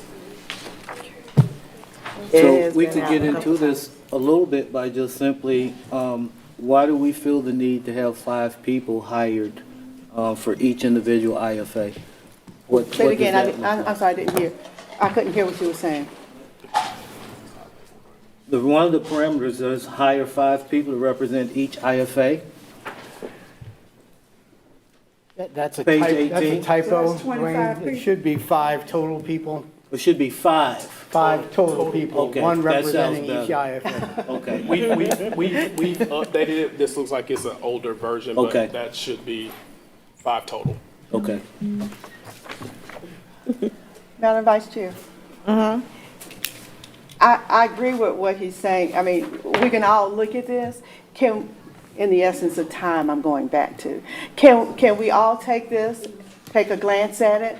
If we have something of meat that we want to add to their proposal, then we can get back to them, someone in their group, and we can share it from our IFAs that we want to add to it. So I do want to say this because I think he touched on it too, and I don't want this to be missed in translation. So, right, this is not the first time this has been in the packet, and at the last meeting, we asked that people send their comments or any things because it was actually supposed to be for vote, given our process.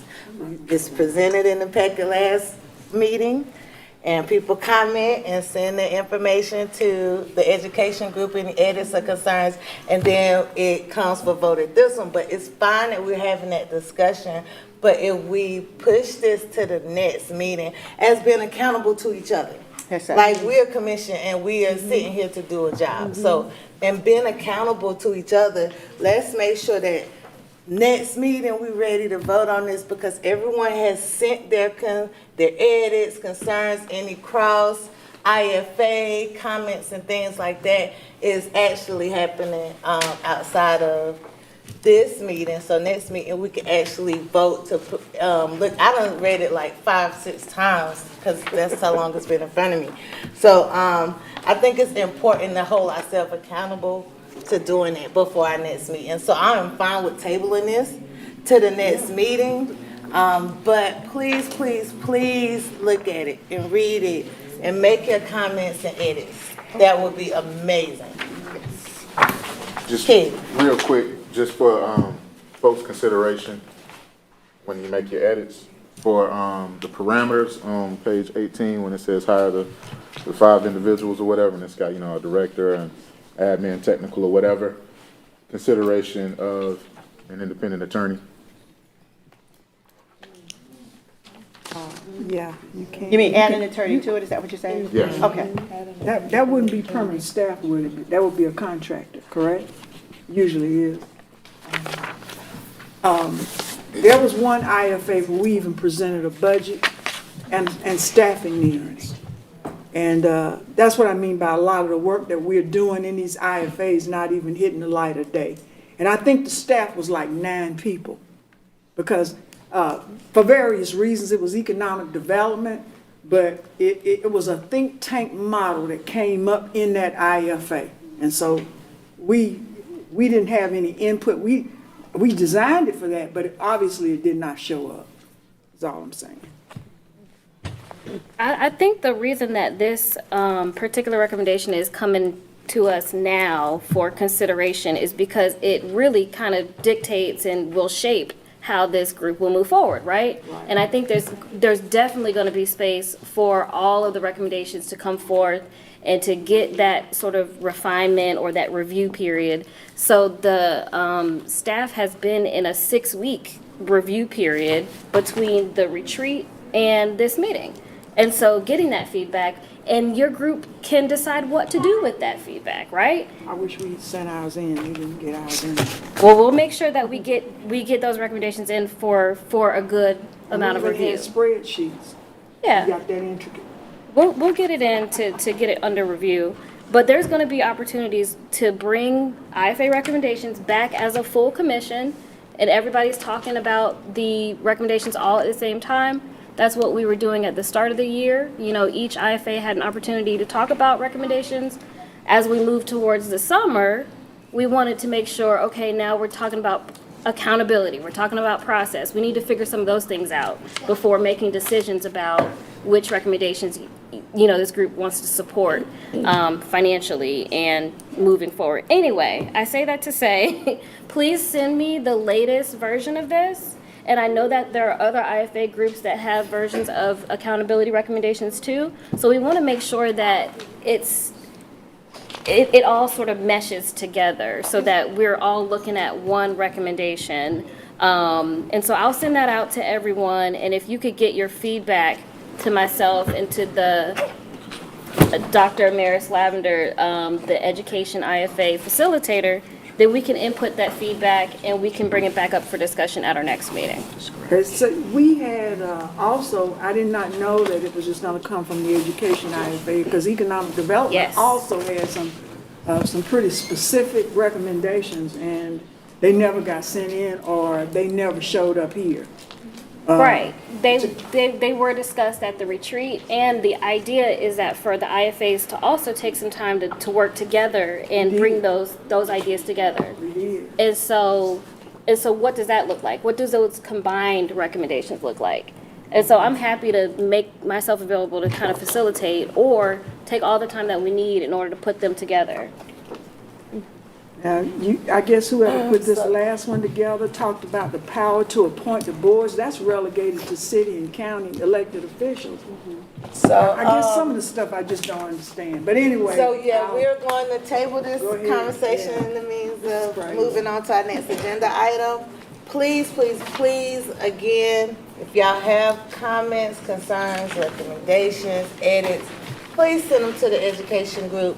And y'all can be at their meeting, however y'all want to do it, but make sure that they get those edits, recommendation, any talking points before our next meeting, so at our next meeting, we can be actually looking at Why is moving it it forward. relegated to the Education IFA? These Because suggestions? that recommendation that's in front of you right now is the Education IFA's recommendation. So if y'all have one. We do. That y'all want to, but that connect with the education group, economic, like the different IFA groups, we can connect across IFAs. And so it would be great if we connected across IFAs to talk about it, our similar recommendations so that we can merge it. I think that's been a topic like for the last few meetings, like how do we work together as IFAs when we have I hate to say pollination, but I'm just use it. Cross-pollination of ideas and recommendations, and that's doing it outside of the meetings. All of our agendas and meeting times are on a calendar that, so you can, like we can, our facilitators can connect us to the other groups and work with the other groups and set that up for us. So I would ask that we do that outside of this, but our next agenda item is actually new business, and it's super important to this conversation that we've been having around defining reparations and what this is going to look like. And so I would like to turn it over to Dr. Mullen so we can move forward with that part of the discussion. In your packet, we have 10 minutes before reaching the 8 o'clock hour. We started 6 minutes late. If you don't mind, I'd like to add that to the 10 minutes so we can wrap up this agenda. On new business, project timeline discussion, that A and B should be reversed. We should talk about the resolution. The discussion on the resolution is page 36 and page 37 in your packet. So page 36 and page 37 in your packet. I believe it was made available at our last commission meeting.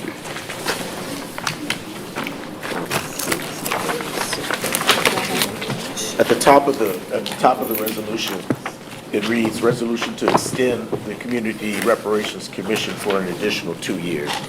Additional what? 2 years.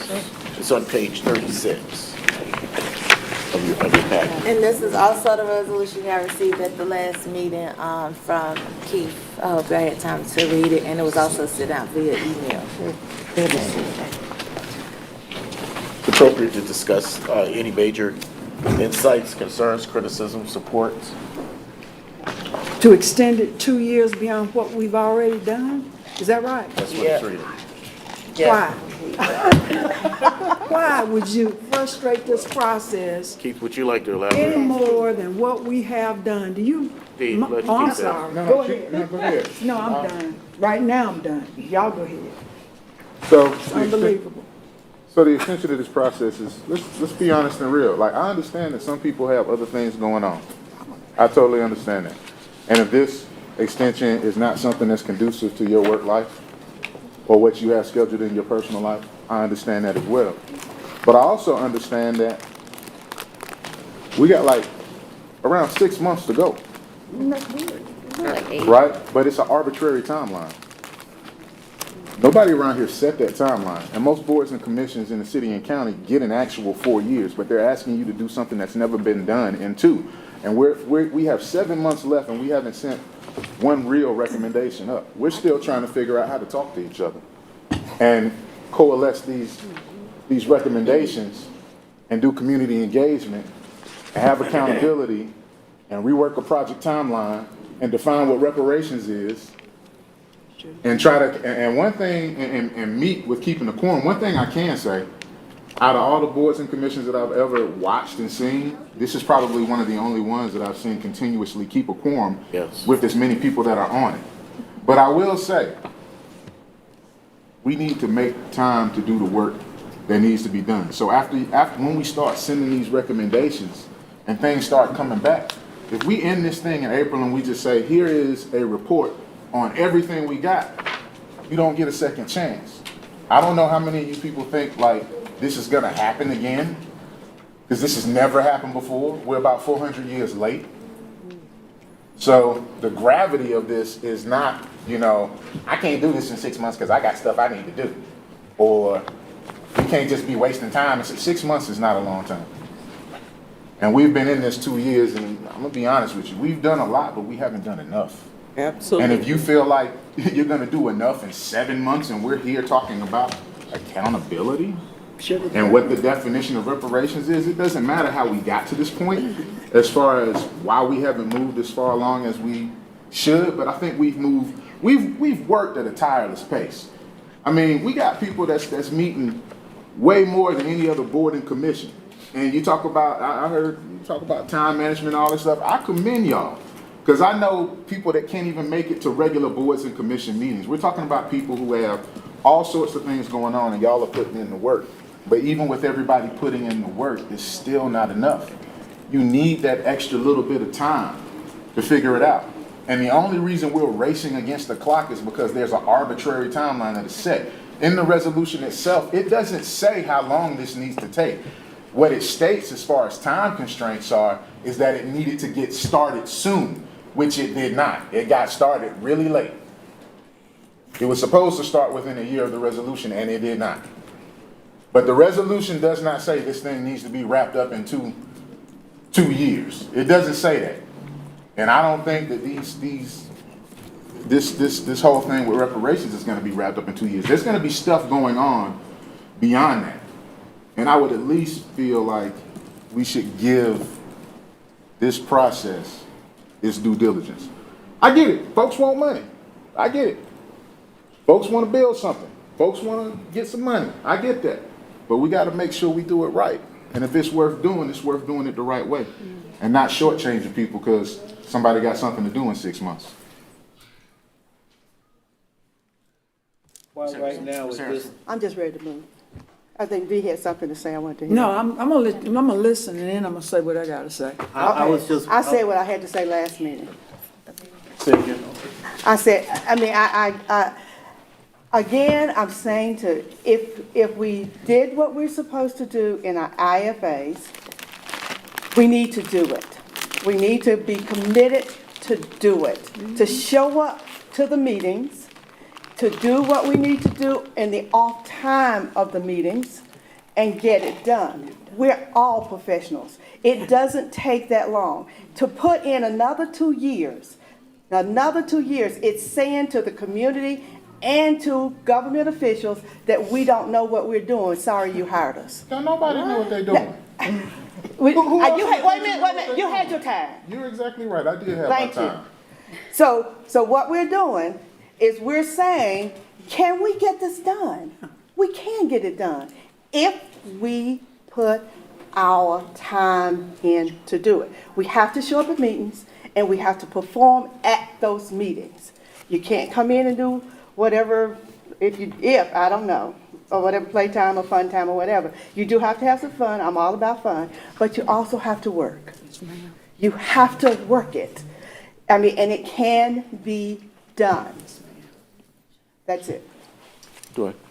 I'm just wondering, is there any reason we have to do this proposal right now? Could we do our due diligence for the next 2-3 months, see what kind of process we can make, and then isn't this resolution available to us at any time if we feel we need to use it? Or do we have to do this with 7 months remaining on our time? Why do we have to do this proposal right now? I think it affects what the work looks like. I think it affects, like, if you know you playing, I'm gonna just use a sports analogy for those that don't know sports, it's okay. If you in a football game and you know you got 2 minutes left on the clock and you have to score a touchdown, you move with more urgency than you would if you knew you had a whole nother quarter to game plan. So like your game plan might look a little bit differently. You might not put things on the table play-wise in 2 minutes that you would in a whole quarter. What I'm saying, and that doesn't mean that we can't still offer up recommendations while you have this time. It just means that you're not behind the 8 ball. You don't have a gun to your head saying, we got to hurry up and do everything. The timeline is an arbitrary timeline that has been set. It is not a timeline that was like, I don't know who came up with that timeline. Somebody came up with that timeline. I mean, I don't know how much your company's getting paid for whatever money's left. I mean, I don't know if that affects the timeline. I have no clue. But I do know it's arbitrary. Like, time is infinite. Like, this problem didn't happen, what we're trying to address, in 2 years. Yeah. And so we're trying to remedy everything in 2 years? We can't even remedy a meeting. How are we gonna remedy this in 7 months, 6 months? I'm just saying. We can do it. It could be on the table, but once you vote on it, at the end of the day, you still don't have control over what happens with it. So it's better to know what we're gonna do now as opposed to wait until February and we're like, oh my goodness, we actually do need more time. And then you vote and they're like, well, nah, we're just gonna wrap it up. Now you're like, damn. DB, I know you have a comment. If the other commissioners, let me put this on the table for your consideration, because it doesn't look like we're ready to vote on this. No. But let me put this on the table also, is that I know it's discouraging, but you've only fulfilled the last couple of paragraphs of the resolutions passed by the city and county. Enslavement, segregation, mass incarceration were all on the agenda. We have not given any time to that. To what? To the full resolutions passed by the city and by the county. And those resolutions covered historic eras of exploitation and oppression of black peoples, as recognized and voted by the city council and county commission unanimously.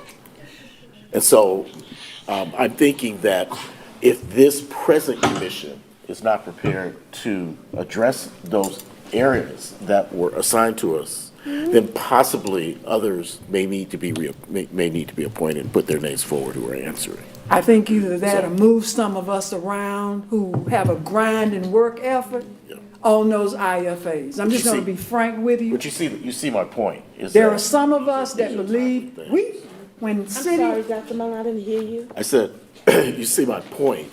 My point is that your memberships on the extended commission are not necessarily obligating you to address them. we do address in our IFAs, and I know we have in criminal justice, but let me say that even if we have to move people around who want to put in the grind and the work, because I'm seeing that a lot of the work that we've done in our IFAs have not, and spreadsheets to go with the programs and the budgets have not even hit the light of day. You know, everything comes to the light eventually. It's like we haven't done any work. But there are some of us who've actually put in work, professional work, and it has not been sent into this commission. Let me say this to y'all. You look crazy. You look crazy. You had 2 years. And we're talking about extending it another to the community. You've lost credibility with them already. And 2 more years is going to add more to it. When city and county elected officials hear and see and process what you've done, they're not going to keep putting this money, and you need to understand that it's put into an intergovernmental fund instead of putting it back into the general fund. I put it back in the general fund. Yeah. I would, so it could draw interest. I wouldn't even deal with it anymore. I'm sorry. So that's what you've lost credibility. Yeah, You really have, because you should have done the work. And that's it. I'm done. Cool. We need to go on through the agenda. Yeah, you can. We're not prepared to vote on this. I'm not voting. Thank you. Can I just add one thing? Yes. Well, I just think that since the idea of administrative costs was brought up, I think that when you extend the commission, you also have to decide, are you going to extend the cost of administration for this board, which is the administrative costs, stipends, facilitator stipends, and the like, because the budget that goes along with this, it's not going towards reparations towards this community, it's going towards this group that's administering this project. Osando and then Tiffany. I just want to say that, like, I hear everything. We're not going to be able to sum this up tonight, but I do think that we could submit proposals and recommendations within our time frame. What we cannot do is we do not have enough time to follow up on the accountability portion after our term is over. So essentially what we started to discuss today, which is accountability, is the main concern of, we submitted the recommendations and proposals, but then what? And so essentially, let me finish. So essentially, after our term is over, that's what we have to essentially address is, then what? Because after that, there's still a lot of work to be done to make sure what we would propose gets done. So essentially, I think that we need to look into the accountability piece that was proposed to essentially look at, is this something that we agree for the continuation of the work?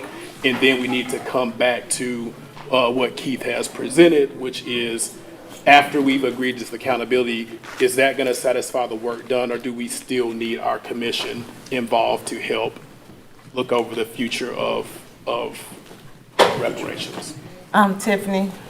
I just want to say, pertaining to the administrative fees and things like that that will accrue, if we do stick with just the 7 months and we present these recommendations and we get a flat no, that money, where would it go?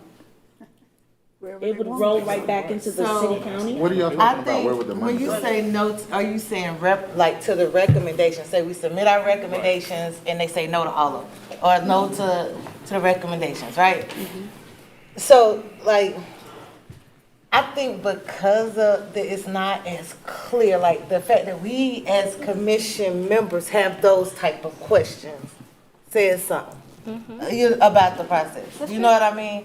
The fact that there is still things that are not clear enough for us to even have a full understanding as doing the work on this commission is a part of that conversation as well, because at the same time, I feel like, yeah, we are very great people and we are skilled and talented and we could make recommendations and push them through and be done in 3 months. I honestly believe.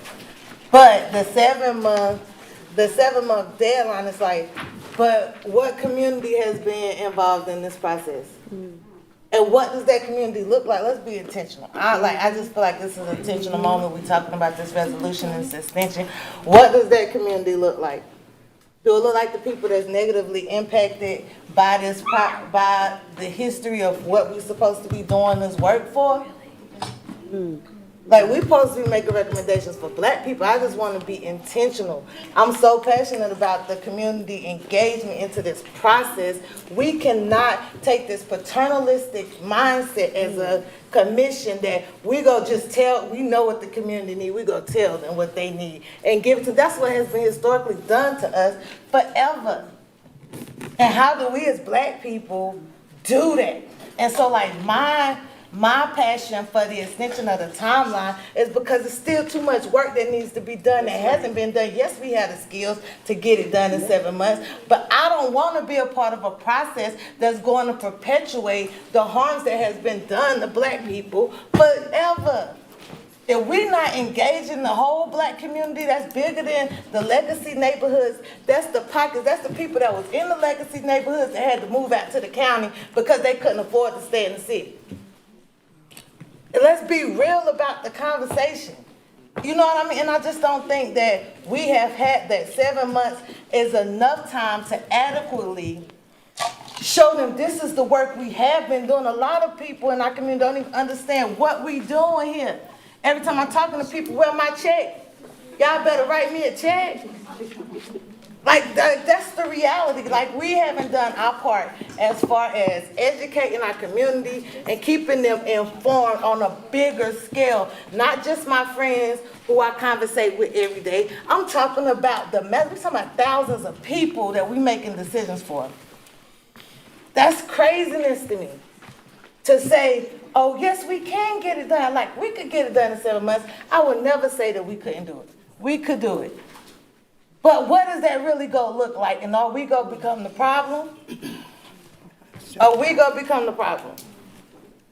And that's what I think about, because when this work is done, I'm going to still be in community advocating. I'm going to still be in community development programs. I'm going to still be going door to door.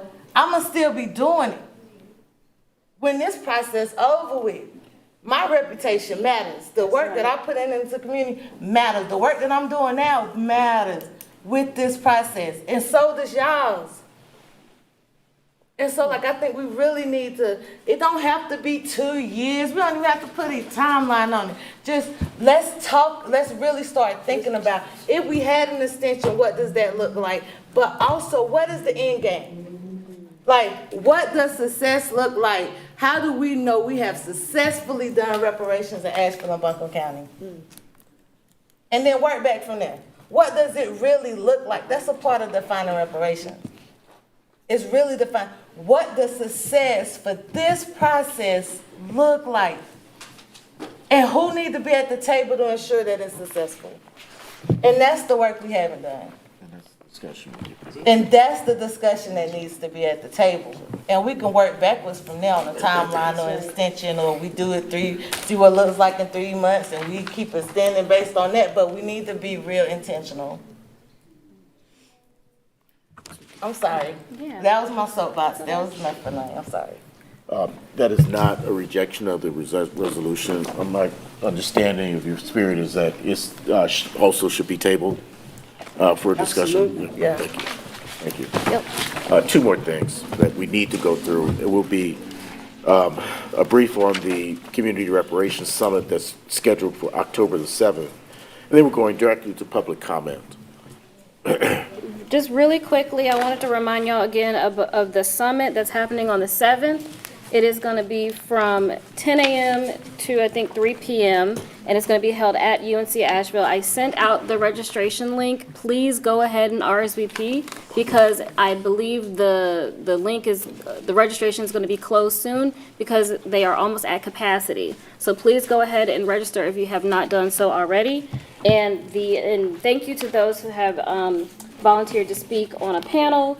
Regardless of whether you're speaking on a panel, I encourage y'all to come out and share about the work that you're doing. So that's all I have to say about that. And then the last item under here, the first item under next steps, is future agenda items. I want to make sure that we're getting those agenda items on the next agenda and we're not missing anything. So we're going to go ahead and move that extension conversation or timeline conversation down to the next item. Again, if there are things that y'all want to see on these agendas, please reach out to me. That's all. Thank you. So we are at public comment. We have 2 people signed up. Natalie Bailey. And so each speaker has 3 minutes. Is it 3? Yes. Yeah. Each speaker has 3 minutes of public comment. And thank you. Thank you all very much again. My name is Natalie Bailey. I know most of you. I am up here as a private resident, citizen. I'm a 3rd generation Asheville native. I am a resident and homeowner in East End. I live in my grandparents' house. And I'm up here as the descendant, the great-granddaughter of Mary Louise Deaton Harrison Miller, whose home was surrendered by my late grandmother and her sister to the process of urban renewal in 1979. And for context, I was a year old. So it was a long time ago, but not that long.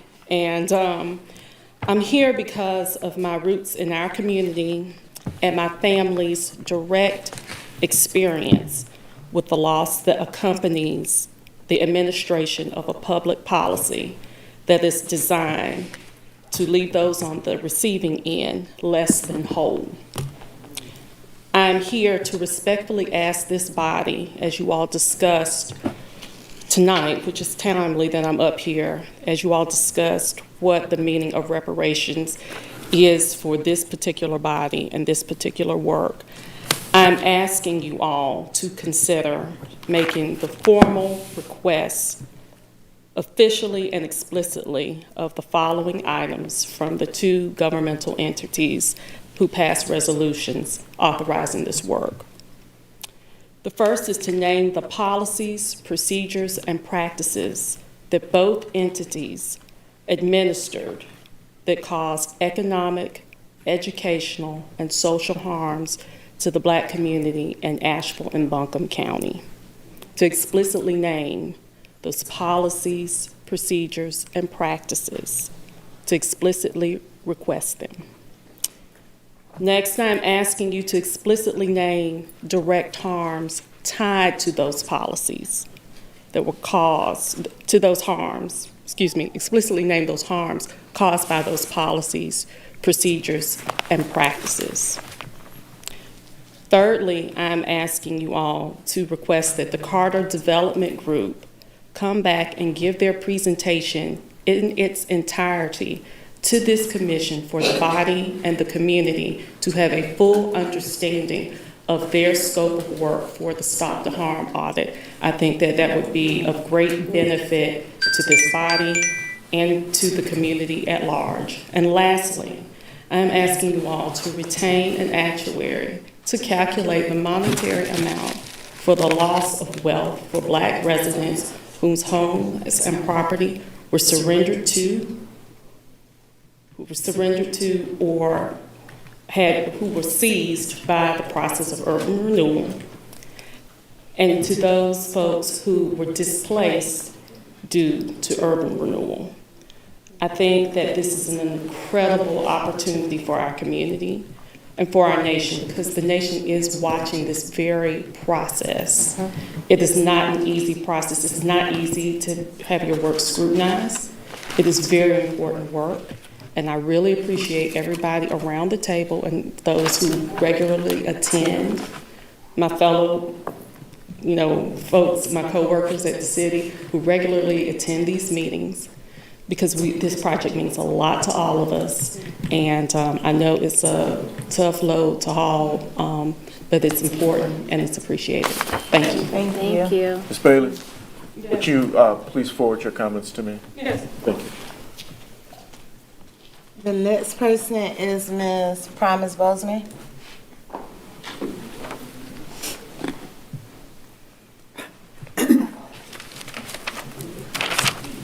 Wait till she get up there.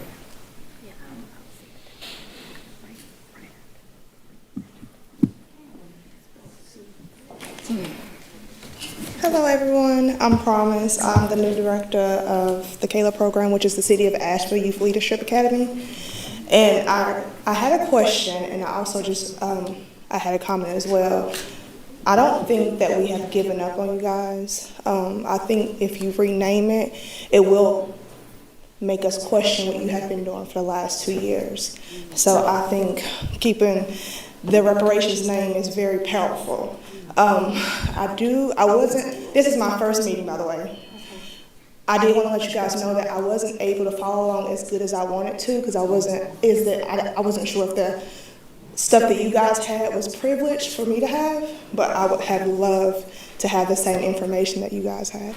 And that's it. Thank you. Thank you. Thank you. Those are the two that we have. 4 were originally, now we have 2 signed up for public comment. Our next meeting is October the 16th. There's a summit on October the 7th. See you there. Is there a motion to adjourn? Motion, so moved. Second. Approved. It don't matter, second. Thank you.